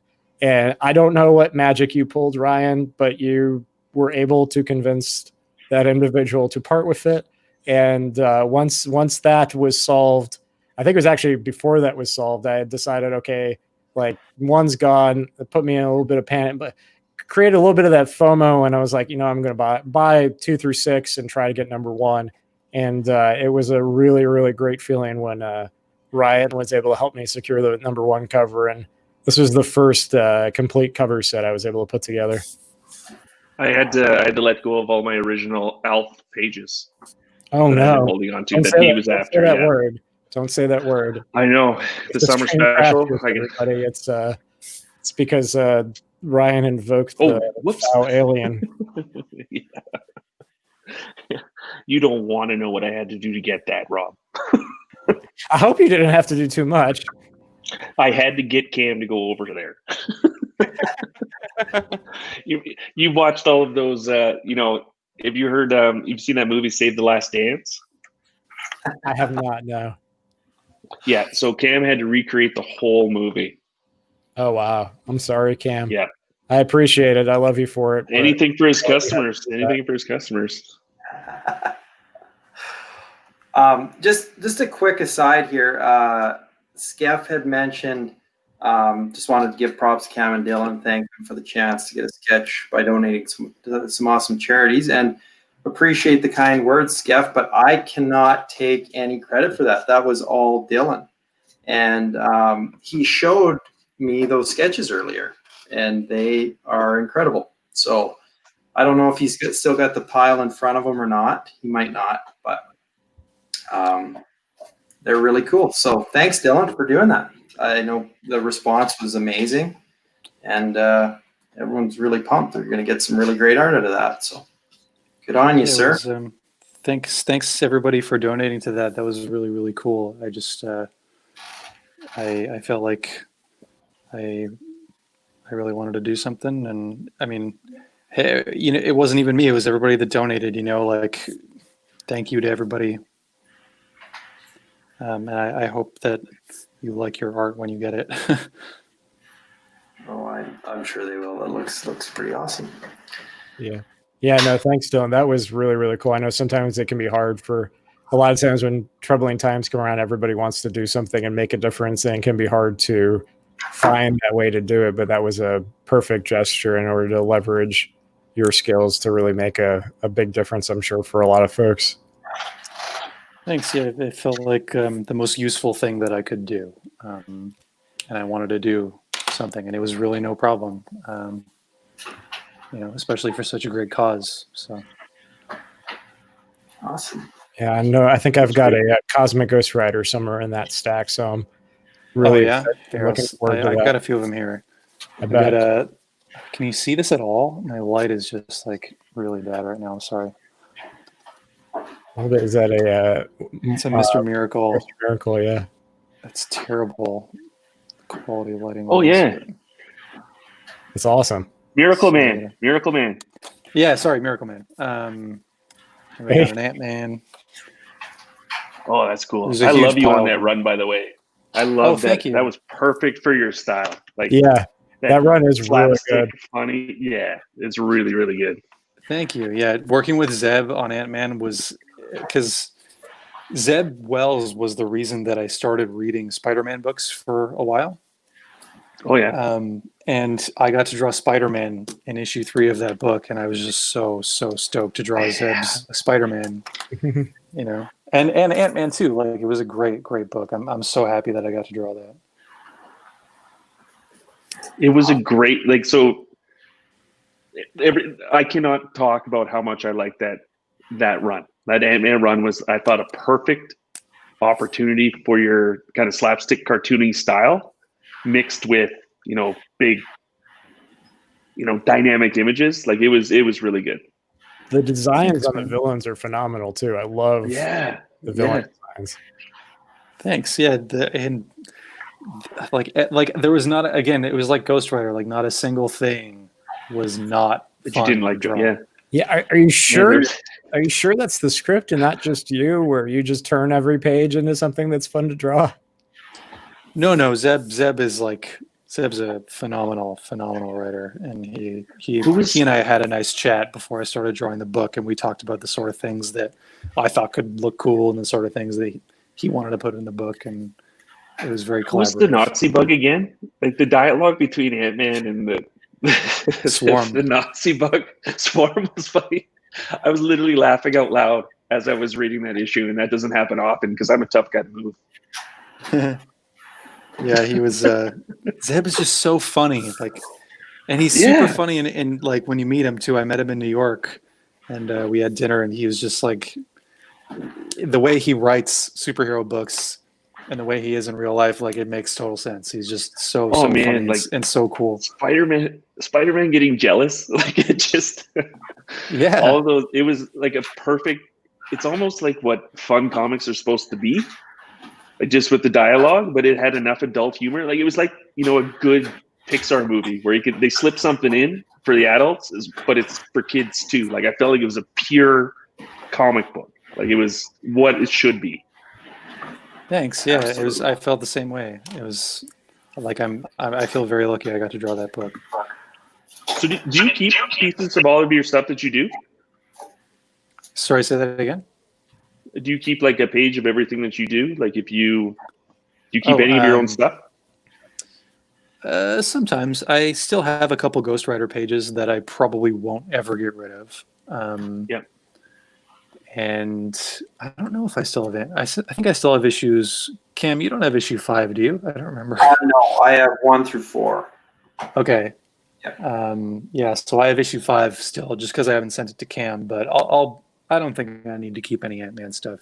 I mean, if people are interested in the pages, I would much rather see them go to people who want to have them, so they don't just collect dust. I think that's a great thing to share for sure. Like, the art's perfect. It's definitively you. This is something that should be out for everybody to enjoy, in my opinion. So, yeah, for sure. If the Ghost Rider pages are the ones I think you have, those are some phenomenal pages, and I'm really excited that you're keeping those. because yeah, no, I have the first 3 pages from issue 1. yep. And I have the page where he kills Thanos from issue 5. Oh wow, that's a good Wow. one too. The pennants there. Yeah, Yeah. in the book, Tony colored it all pink, and it looks so cool. Did Donnie take any? Does he have any pages from that? Yeah, Donnie has he has one of the The quiet Galactus big pages. action pages. No, he has one of the Galactus pages, and he has the page where in issue 4 when Frank is arguing with Thanos, and he takes baby Thanos and puts a gun to his head. He starts threatening baby Thanos. He has that one. Reason I think that's it. I convinced myself that Donnie had the penance stare one. I'm like, that seems like a page that he would have, but no, you have it. That's a killer page. Yeah, those first 3 pages are phenomenal too. That's such a great summary of everything that happened up to that point. Thanks. Yeah, that was, and I think I kept them more out of just like, I got sentimental with it. You know, it was the first 3 Marvel pages I ever did. I feel like I want to keep those for at least a little while. Yeah, no, you should. That's fantastic. Awesome. So, Rob, looks like you got another CGR there for us. Yeah, if you're looking for CGR, I might have just a few of those. This is the 5th cover to the Destroyers Marvel History line by Zafino. This is by far my most popular piece on CAF. It's just a phenomenal depiction of Cosmic Ghost Rider with Iron Man's arc reactor on the chest, Hulk's purple shorts, Captain America's shield, and Thor's hammer. I love the rendering of the lightning in particular on this one. Well, I think and this always Zaf's strengths. Well, and he does everything really well, but you know, those singular images from him, those singular concepts and ideas, I think are his strongest pieces. And yeah, this is easily one of his best covers ever. I had a hard time shipping this one to you. I'll be honest about it. I didn't have a hard time deciding to buy this one. So the second you showed me this, I was like, "Yep, that one. I'm buying that one." I had decided to buy this one before I decided to buy any of the others Zafino covers. I wasn't even sure if I was going to buy the others at that point. Yeah, this one's absolutely fantastic. And are you sure that we're still friends with Zaf Cam? Like after that announcement, I haven't heard from him in What announcement? Well, if you haven't seen it, yeah, I don't even know if it's. Well, they're I don't know if they like made an announcement, but it was just in the solicits for. Yes, and it was. Yeah. It's been leaked that he's working on Spawn now. Oh wow. With Toddy Mack. So, yeah, he's too cool for all of us now. And wow. We asked him to let us know if this would happen, and it's happening, and he didn't let us know. This is where he'll probably pop up in the comments and mouth us off. But I think he's busy. We're on a group chat with Gerardo, and he's usually fairly active, but I think he's a little swamped right now. Probably got a lot going on now if he's working on Spawn. That's exciting though. He deserves it. He's been his work has just been incredible. Yeah, he is killing it these days, and I think it gets better, Skeff. All right, so we're gonna switch out to another one. I think we're gonna start moving to the Shaw pieces. And I just got the scan up. Just to give everyone a little closer view of this. So the really nice thing about closer view. This one is the details, like the rendering in the chest and the chains and everything are just so good on this one. Yeah, this is very heavy metal. That it is. The other thing I like about this character too is he has like rock star artists that have started on them to this point. There's been no kind of like random, I guess, bullshit. I've Like loved you it. have, It's been incredible. Between Zaffino, Dylan, Shaw, and Hepburn, it's like I couldn't have asked for 4 better artists on the beginning runs. Well, and I which think is, bodes well for the art of that too. Yeah. So, and speaking of Shaw, so I like to think I love all of my pieces equally, but this one obviously is a bit of a grail. This is probably one of the two most, not a bit of a grail. This is a pretty clear grail, but this is one of the two most significant pieces that I own. This is the #1 cover to the first Cosmic Ghost Rider miniseries by Jeff Shaw. It's probably the most iconic image of the character, and just a really fantastic rendering of the character as well. Let me see. I'm going to see if I can get my wife to get some close-ups of kind of the chest and the arms with the camera, because I think there's some the rendering on those is particularly fantastic on this one. Super easy to get to, right? No, I overpaid by an egregious amount to get this, but this is one of the few pieces that I knew I had to have in my collection. Because again, You cannot be missing this piece with that collection. No, you're right. No, yeah, this. There's only one other piece that's comparable to this one in terms of significance for the character. but What's that? it's home now. It is indeed, and Skeff, you don't want to know, and Joe, if you could show the blank white space up in the top right. Dylan, this is why I will always love you and your art on Cosmic Ghost Rider. Down to this big white spot on this piece right here is a planet on the colored version, but it's just blank here. This is where the colorist did all the work, but Dylan did not take the shortcut on his pieces. But nothing against this piece. This piece is obviously unreal. But And I guess because Shaw did the covers. Yep. You didn't actually do the covers other than the second printing, third reprints, correct? Cover. No, they didn't even tell me that they were going to use those as covers. They just sort of solicited them and grabbed some whatever. I guess it was the splash page of him on the bike, and then the one of Galactus.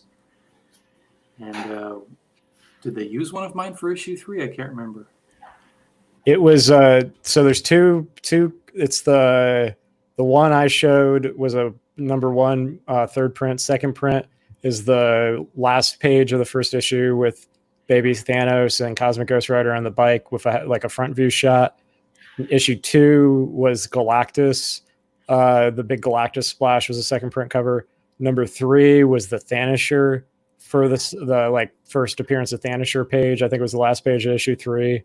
And then #4 was the close up of the skull on the chest was the second print. And then 5 didn't have a second print. Right. You did way better than James did when we were quizzing him about Chew. That was way better. I've That's encyclopedic. James, you should be embarrassed. It's okay. I think I've just spent way too much time looking into this stuff. Oh, that's a great cover, Rob. Yeah, I love this one. This is obviously just an absolute must-have in this collection.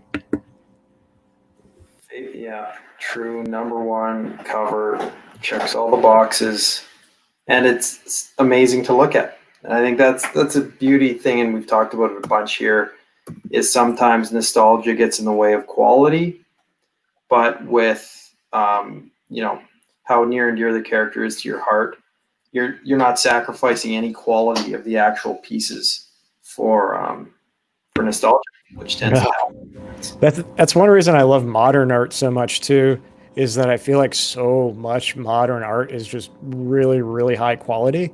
And there's a lot of the older art that people have nostalgia for. It's good. I mean, some of it's great, some of it's the best ever, but there's a lot of it.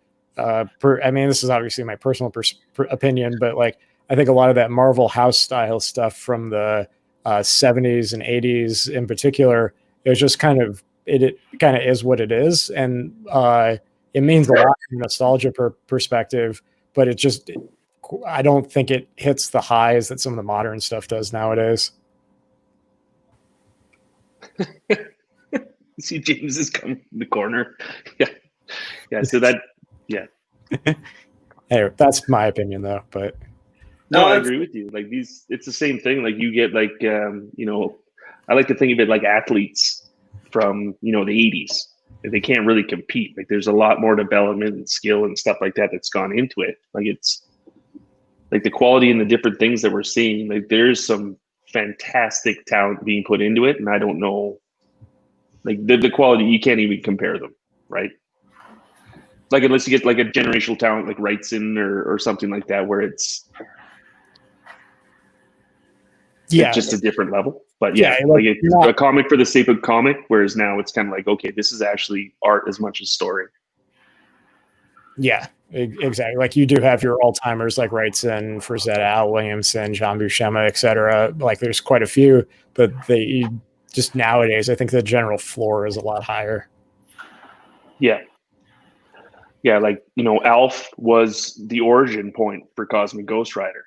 So, like, pretty cartoony in the beginning, and look how well it's progressed since then, right?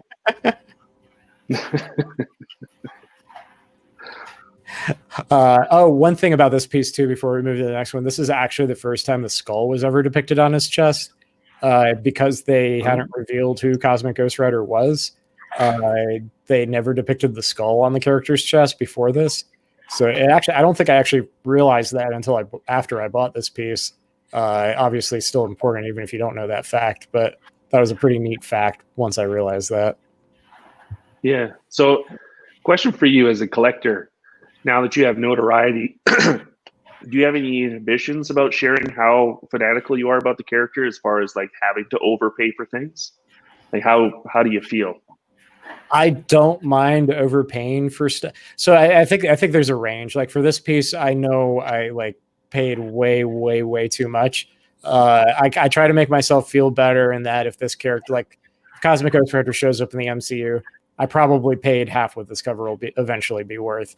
But I know for now I probably paid at least 50% more than this cover is worth. I know it takes like a lot of this stuff. It's not art that people care about as much as me, but they still care about it because it's really, really good art. And a lot of people really love the series. And so for people who have it and they don't really, most people aren't actively looking to sell it. And so I know I have to pay that premium to pull it out of the collection. And so I'm willing to pay that premium and usually offer people very good rates on the stuff. That said, I'm not going to be dumb if that makes. I mean, maybe I was dumb on this one. I don't know. You're not. No, I don't think so. Like you think about it, just blend it in with the rest of it. It's fine. Like I've done the same thing, and that is the piece is going to be the last to move anyway. So you would never realize that regardless. So yeah, like I know what you mean. But this is a good lesson for all those new collectors out there, the importance of network, because if you're the Cosmic Ghost Rider guy that comes looking for a Cosmic Ghost Rider piece, or you have a friend inquire on your behalf, it's two different scenarios, right? So, yeah. And I do think that's one thing that was, I came in after all of the Shaw stuff was sold, and I had to go in with really good offers on all of it to get it, but I was aggressive and I knew exactly what I wanted. And I knew I wasn't going to regret buying it, even if I did pay a high premium. So I think those are all factors you have to keep in mind if you're going after stuff. Don't make sure you're not going to regret it. That is hugely important, that this is going to be something that matters to you, and know that you're going to have to go in pretty high if it's in somebody else's quote unquote permanent collection. Mhm. Rob James is just asking the question. So you have the market almost cornered on CGR. Any thoughts on what may be next? I know Reba had a similar kind of question that you answered in the comments, but just wanted to see if you wanted to touch on that. Yeah, I mean, so right now, I don't think it's a secret, so it probably doesn't hurt. It's probably no reason to say, but like right now, my main goal is to get the other 4 Shaw CGR miniseries covers, because at that point, I'd have 16 out of 16 Cosmic Ghost Rider covers. But after, so I'm kind of being conservative on what else I buy, to make sure that I have the dry powder for those if and when they come up. But other than that, it's really just like I really like Saad Rabik's Thor stuff from Thor God of Thunder. Like I'm trying to pick up that's some good pages from that whenever they come up. But that's another run that's kind of, a lot of that stuff's pretty hidden or really, really expensive, particularly for the covers. So nothing in particular. I pick up pieces off and on whenever, like I've got a Silver Surfer Black page. That's one of my favorite pages by Trad Moore, who I think is phenomenal. I've got some fantasy art. My wife, I think I mentioned earlier, my wife's big into like D&D and things like that. So I've got like a really cool Warhammer painting that I like a lot.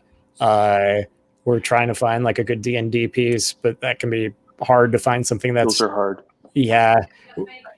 Yeah, we got a fighting fantasy piece that my wife, that's actually one of my wife's pieces. Fighting fantasy was a choose your own adventure book from the 80s or early 90s, written by Ian Livingston and Steve Jackson, who were the 2 guys who created Games Workshop, which is the company that made Warhammer. So that's really neat. So kind of, I got a few odds and ends, but in terms of hyper obsessive focus, I think my wallet can only really stand one character for now. Maybe in the future I'll find another, but so you left a big thing out of that. So your talk only published pieces. How do you feel about commissions? I am not a big commission person.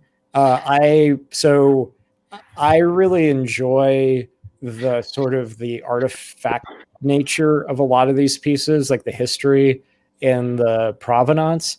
And so I really enjoy not just the art for art's sake, but the place that the piece of art has in history.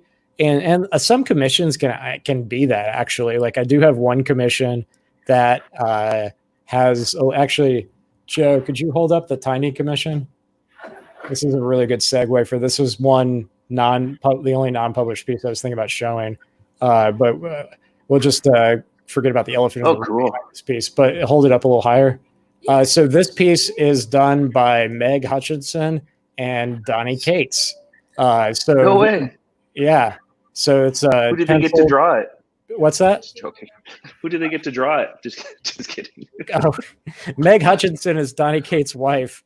I know. Yeah, okay. She's an artist, and she's actually doing a book with him right now. But she penciled it, and then Donnie Cates inked this piece. Donnie Cates went to art. That's okay. Yeah. Went to art school, so like he's a little bit of an artist too. Like he wanted to start out as an artist. I heard. Yes, and then he was in school with Trad Moore and Jeff Shaw and Dylan. I can't remember. Were you in the same class as Donnie, or was that? No, I'm Canadian as hell, so okay. He went to SCAD. Yeah, okay. I couldn't remember if you were in that same group, but he said Shaw and Trad scared him away. But it's quite the class. That's a good class. Yeah, no kidding. So that commission I love just because it has so much provenance and history, or not history. History may not be the right word, but it's neat to have a piece inked by the writer of the character. Definitely. And Rob, just going back to something you said earlier, and I don't like bringing it up because it's horrible, but the Thor, the Ribic Thor stuff, and you and I had talked a week before it happened about what your favorite piece, and that was the double cover. Yeah, I think that has to be like everybody's favorite piece from that run. But the first cover, so issues 1 and 2 for Thor: God of Thunder by Rabik is one piece that's connecting covers. But yeah, that one is no longer with us. Yeah, and for those who maybe don't know, and I don't want to revisit it too much, but when Connie Valentina suffered that fire, Oh, yeah. it was lost in Yeah. that. Obviously, bigger things to worry about in those instances than art, but yeah, it was still. I know the art was near and dear to her, so that was a One tough of the one. most special things about original art is one of one, but one of the most tragic things is losing or something happening to that one of one. Yeah. I can't even imagine. It's so like it's crazy. Gut-wrenching. Stories.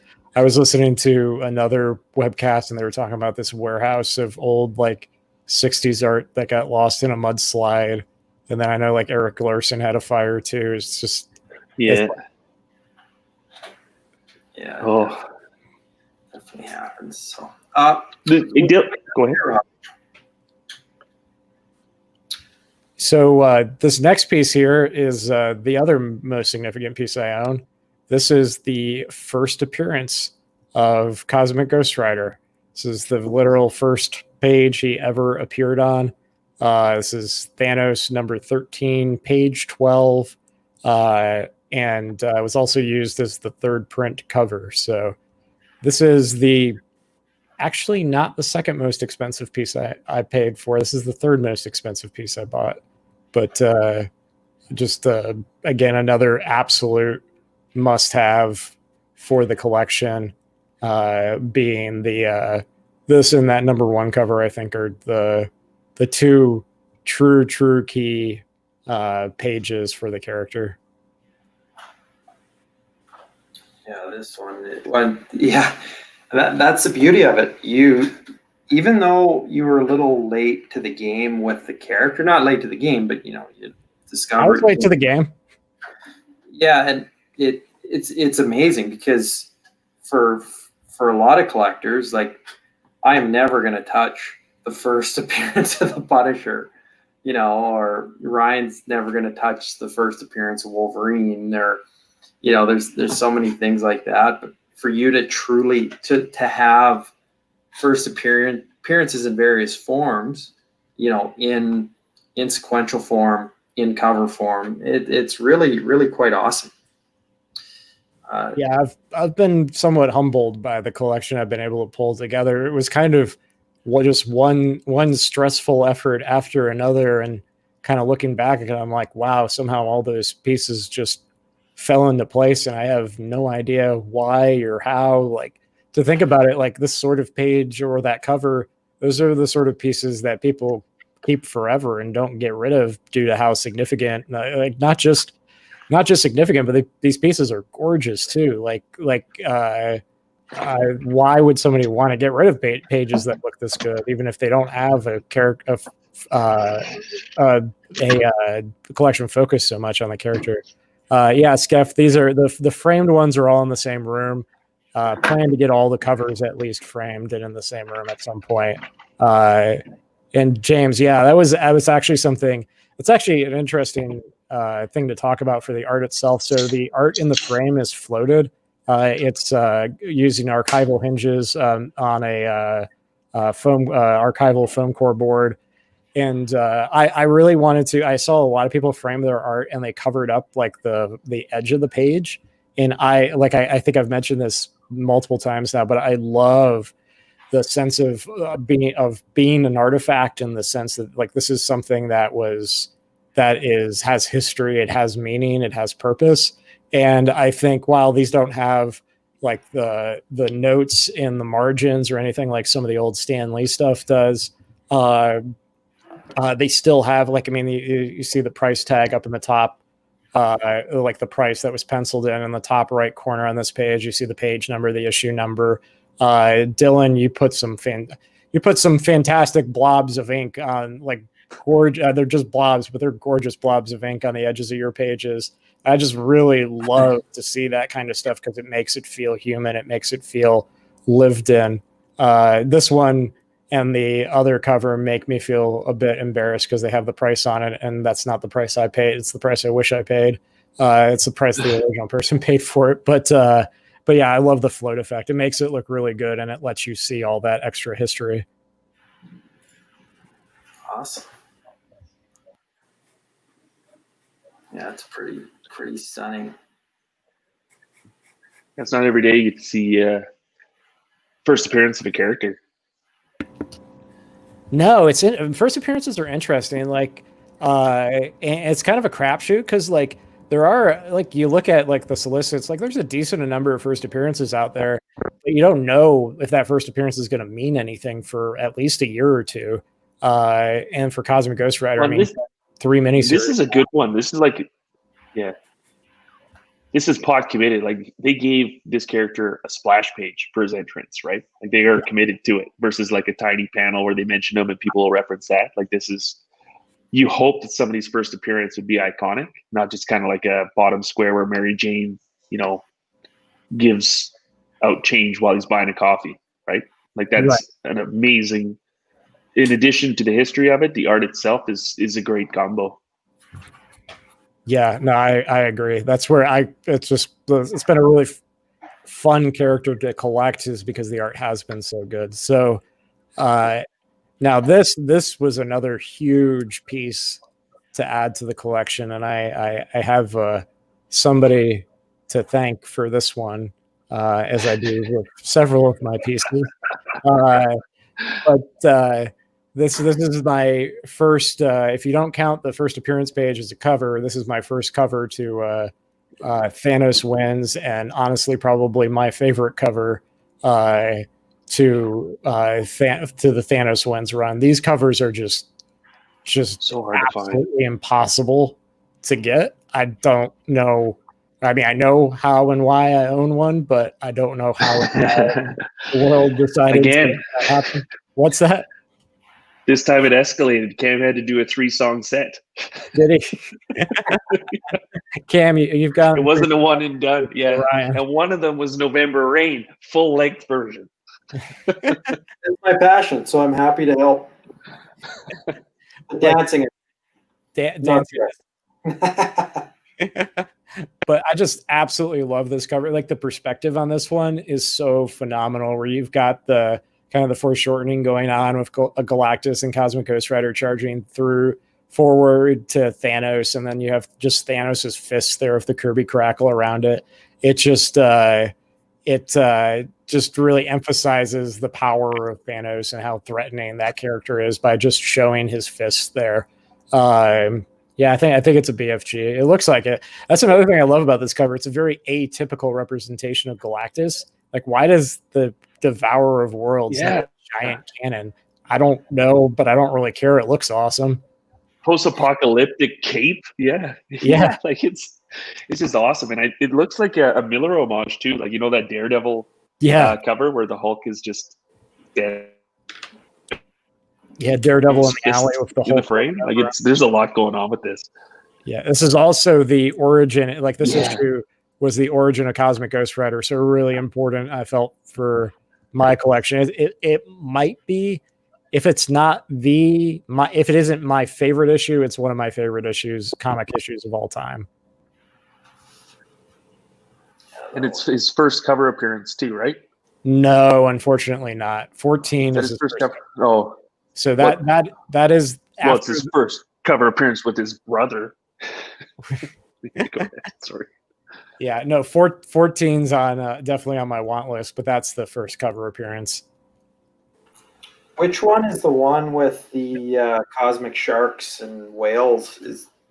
That's not 14, is it? That's Cosmic Ghost Rider number 2. Two of the miniseries. It's not the Thanos run. Right. Okay. No, you're right.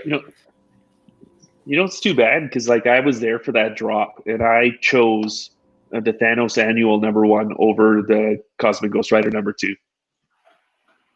I loved them both, and because they all dropped at the same time, and I picked the annual because it was a super cool image with the Silver Surfer. Yeah. Otherwise, I could have helped you again. Yeah. You could. Yeah. Now that's one of the only ones I don't know where it is, but one day I'll figure it out. Yeah. So we've got one last piece from me, and then we'll move on to my wife would kill me if we didn't show this one. This is, I think, her favorite. This is your favorite piece we own, right? This is her favorite piece that we own.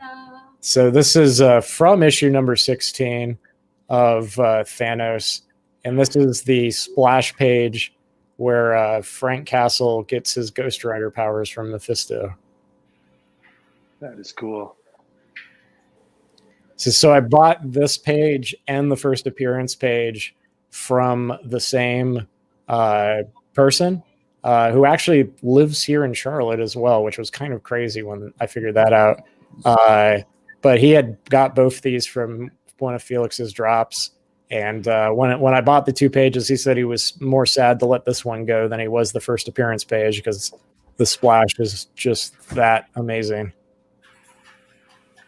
Well, I think as a Punisher fan, that brief period of time, and we've hardly seen it, when he's transitioning into Ghost Rider, when he's still kind of the Punisher, like White Skull, Ghost Rider Punisher in kind of modern time, is really cool. We haven't really explored that area yet, but I think that's why I love this piece as well, Rob, because it's in that era. Yeah, no, I mean, this is a phenomenal Punisher piece as much as it is a phenomenal Cosmic Ghost Rider piece, because I think what's really neat about this is like just the idea of Frank Castle and Mephisto. Like you have to imagine how fun that conversation is, because they're two stubborn, like evil to very gray characters kind of having at it. Definitely, yeah. Well, I always love when the Punisher's overmatched, because in his own mind, he's never overmatched. Yeah. He's going to find a way to win. Yeah. Absolutely. So I think we'll kind of shift over to some pretty phenomenal pieces that Ryan has. So I think I said that Thanos covers from Thanos Wins are pretty much impossible to find.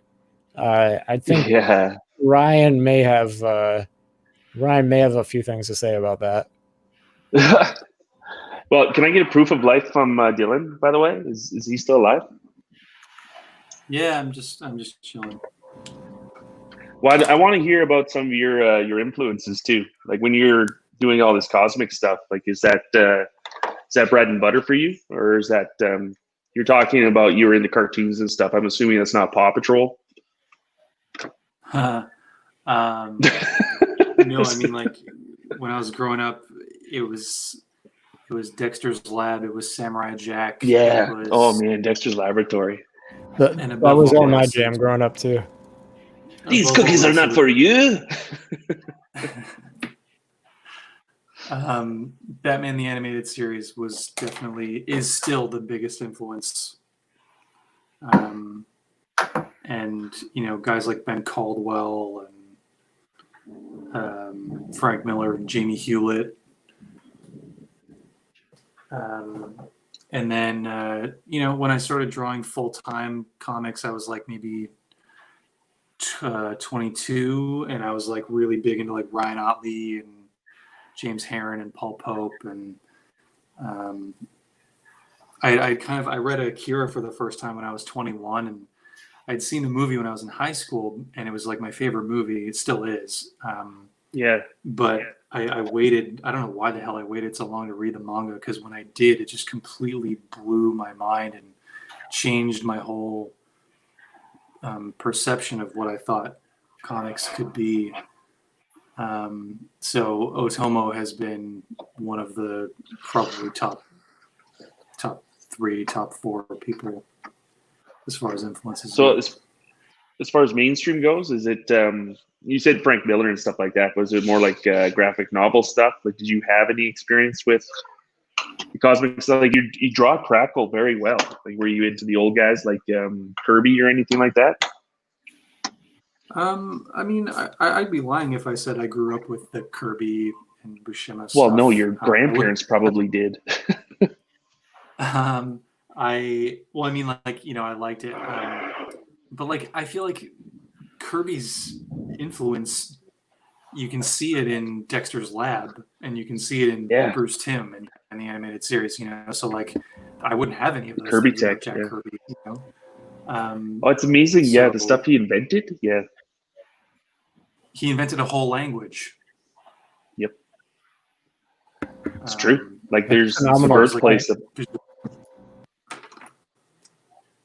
It's like, how do you draw space fun and entertaining and vibrant, right? Like, there's some things there, and that's one of the fun things, like drawing the cosmos now versus the way it was probably depicted before with Marshmallow Man bouncing on the moon. Like, it was, if you think about the information he had at the time, that's pretty cool.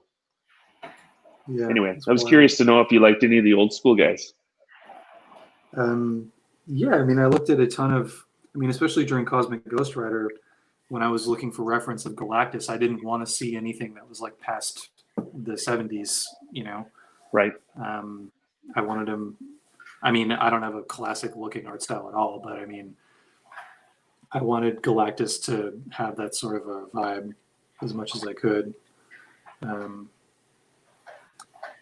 So yeah, I think honestly, yeah. like I couldn't tell you the exact artist that I was looking at. I just Googled a bunch of old like Jack Kirby, and I think it was Buscema, Silver Surfer, Galactus stuff. Dylan, It's you want to hold up the Batman stuff you're doing right now, just to it's. Oh, yeah. Team I'm influence. just messing with it. I'm really sorry. You can't really. The light is terrible. No, I think we kind of get the idea. That's really cool. Oh, that's awesome. Yeah, you That can is totally really see that animated style influence. Like, that's fantastic. Thanks. Yeah, it's. And you're totally being distracted by idiots like me and Cam. No. I've been on a Batman kick the last couple of days, more so than usual. Well, it's really interesting to see, how the generations come out doing the art, because there's not a lot of the old school artists around, and their influences are totally different. So Dexter's Laboratory was kind of like it was in the middle for me. Like, I'm old balls, right? So the late 80s, early 90s, but new modern stuff is going to have that type of influence, and it's going to be interesting to see the way the art goes. So yeah, and video games was also like the other half of my artistic inspiration growing up. Like my heyday was like the N64, PS1 era of gaming. So like Final Fantasy VII and Street Fighter and Zelda, all that stuff is like Twisted Metal. I never played Twisted Metal. I've never been a racing game guy, but just like old JRPGs, and especially the Street Fighter, like the Capcom art from the '90s, just like is my favorite video game art ever. So, question for you: did you play the Battle Chasers game? I don't even know which kind of had that old. That's Joe Mad. that Joe It Mad's was his thing? comic. Yeah. Which is kind of a blend of all of that. It was kind of like that old RPG stuff with that manga current Street Fighter art style in a video game. Is that the new one you're talking about, Ryan? Yeah. I played it a little. Anyway, that's the thing. Like, Battle Chasers was a big influence for me, and I got some pieces. So I'm just curious. Anyway, I'm shifting the topic, and I'm not making a lot of sense. So, Dylan, did you get to play the Final Fantasy VII remake? Hell yeah, I did. It was awesome. I did nothing for 4 days when that game came out, other than play that game. That was I love took it. two weekends to play through that. That game was phenomenal. So good. So, moving into Rob's intro, which was very nice. You should do this for a living, Rob. You're quite good at it. Oh, thanks. One of the pieces that I managed to kind of acquire is I have issue number 17 from Thanos Wins by Sean. When he says issue, he means every single page. Yeah. So it's cover everything in it's a battle issue, and it's like you get all of the heavy hitters in this floppy. So the art, I was actually blown away by, and Cam, you saw this in person too. Like this was a league apart, and this was like the showcase for, I feel like Shaw's, like some of Shaw's best work, if not the best. And one of the things that I noticed is that you can tell that Marvel is putting their chips behind Cosmic Ghost Rider, because he's in there with the Hulk, with Silver Surfer, who's wielding Thor's hammer, and 2 Thanoses, right? And there's 3 character deaths, and he's a part of that moment in this Marvel history, which I think is going to stand out as one of the stories of the decade, right? So this is the moment in the issue where Cosmic Ghost Rider, on a surfboard, it looks like, which is, I just noticed that now, is confronting the Silver Surfer as kind of like the first wave of the bad guys before in front of Thanos, right? So they give him another iconic splash page for that entrance in this big part of the series, and then promptly let that go. So this will answer the question: who wins? So yeah, like the art on this is just insane. Like you are getting, let's see if I can get, I got a spotlight for you today. Like in this issue has, I think like 7 or 8. Ooh, that's my beard. You don't need that. That takes away. Full page splashes. It's got a giant double page splash. The cover, and then everything else is like 3/4 page splashes. Like the art is just insane. And like you said, like you can tell the difference when you see that human touch, like the whiteout. There's some whiteout up here, and it makes it feel creative. It doesn't feel like it's a produced piece. So this page in particular was like standout. Yeah, and as a Cosmic Ghost Rider collector, like this is like at least a minor key page too. This is a pretty big, significant moment in the character's history. He dies, and then this is kind of what sets up the miniseries where he goes to Valhalla. But yeah, I didn't even think about how phenomenal the art was in this issue until you started showing me some of it, Ryan. And I went back and flipped back through that issue, and I was like, holy crap. Like I just like breezed through this because it was all action before, and there weren't words to slow me down. But going back, the art in this issue was just unreal. Like you were making a statement too, like the cover. Like, I don't know if you remember the cover. Like you're doing an homage to like one of the most iconic comic book covers of all time, right? And so here's a question for you, Rob. What hand does Thanos wear the gauntlet? Does it matter? I was gonna say in this picture he's wearing it on his right hand, but I'm pretty sure he usually wears it on his left. He does wear them on both, apparently, which is interesting, right? But if you're doing an homage, maybe it's in a mirror, maybe it doesn't matter. Maybe he's got a really weird pinky. Maybe. But this issue is, I was really excited to get it, and I had no idea how phenomenal the art was going to be.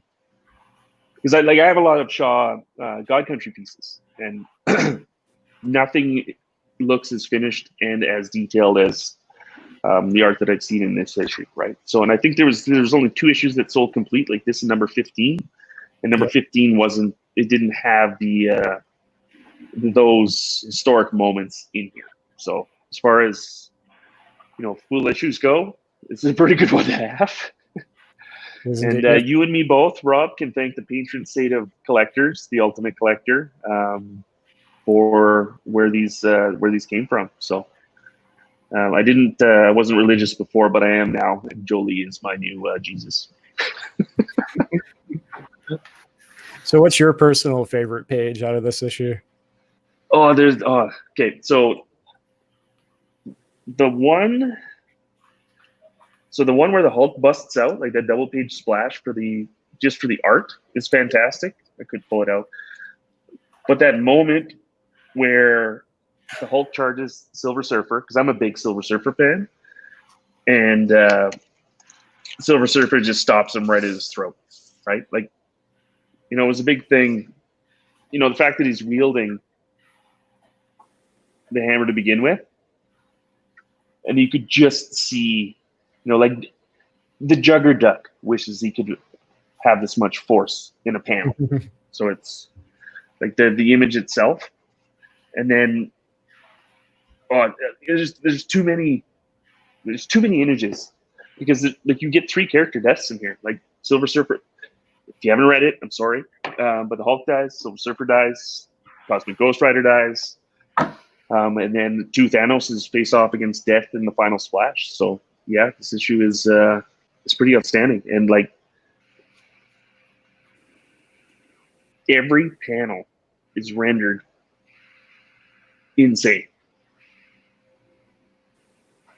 And I like how he kind of gave Silver Surfer a bit of a dad bod, Maybe he's wearing a silver Snuggie. I don't know. But I like the creative twist he took. He's got a bit of a double chin, I know, on the page where he dies. Yeah, and like you see, like up here in the top, like he maybe skipped. I'm gonna turn sideways so you can see it, but he might have skipped latte. He's got a little bit of love handle up there. Silver Surfer likes his Krispy Kreme. I don't know. There's more questions than answers when you look at the art. You're definitely asking the most important questions here. Yeah, but like even the way that he draws Silver Surfer's eyes, like you don't. I guess I have a lot of cosmic art, but I have never seen the Surfer depicted this way to begin with. And the fact that he's wielding Mjolnir or whatever is a really cool concept in itself. So this issue, as part of the series, is my favorite. So yeah, there you go. I'll throw anything else from the issue that you want, but that's all I got. Well, guys, that we're past that 2-hour mark. Time always flies when we're having fun. So I think that's probably a good time to stop. I appreciate you guys showing off so much art, and really between the two of you, it's amazing the collection you have of that era, especially with the character introduction. It's pure madness. And Dylan, before you put those away, can you show us a few of those off the top? Sorry, dude. Yeah, I hope that was a floor safe and you just didn't put it on the ground. I got a safe spot for it. So this is a Black Panther I did a while ago. Again, I'm sorry, the lighting. I don't know how well you can see that. I'm doing them 9x12 this time around. I like to keep it a little smaller. I feel more comfortable that way. And then this is a Cloud from Final Fantasy VII. Doing a limit break on the Scorpion Sentinel. That's awesome. Oh, I love the point level, or the critical. Is that what it is at the top? What are the 9s again? Yeah. It's the damage. Yeah, it's the damage counter, and then his limit break, everything at the bottom there. So it's pretty fun. There's a Cosmic Ghost Rider. So awesome. Oh, look at I that. use zip tones on that one. I don't usually use zip tones very often. They're kind of a pain in the ass for me, so I usually stay away from them. But for that one, it was really fun. It's awesome. Daredevil. That's rad. I was telling Cam I was trying to channel my inner Frank Miller for that one. Super fun. I like to draw characters perched on things, small figures, atmospheric type stuff. And that's a work in progress that I'm probably going to ditch and do something different. Great. Like, how do you change that? Like, you want to change it to Nightwear? No, I just or Mightmare. I started inking it like over a month ago, and I got busy, and then I never came back to it. And now I'm looking at it again, and I don't like it anymore. So, it happens. Like Miss Marvel's face. Just put a patch on it. It'll fix it up. Yeah. I'll patch it with a new commission. Awesome, guys. Well, again, thanks for taking the time out of your guys' evening to do this. This was a lot of fun, and thanks to everyone who tuned in. We got to have some good conversation, look at some good art as per usual, and If you can hear that, it's quite the thunderstorm here in Calgary. You can see it in Ryan's window. You can hear it through both their feeds, probably. Yeah, Thor didn't like the shit I was talking about earlier. Maybe that's who got us deleted last time. Yeah. But yeah, thanks guys. Thanks everyone for tuning in. Thanks to Ryan, Dylan, and Rob. That was really awesome. And we'll see you guys next weekend. Thanks for having me. guys. Take Thanks for care. having me. Don't be an asshole, right? Yeah, Mikhail coined that for us. So Yes. You can those are sign the off. words. I think it's the perfect way. Those are the words we're leaving you with. Don't be an asshole. Thanks, guys. Have a good night.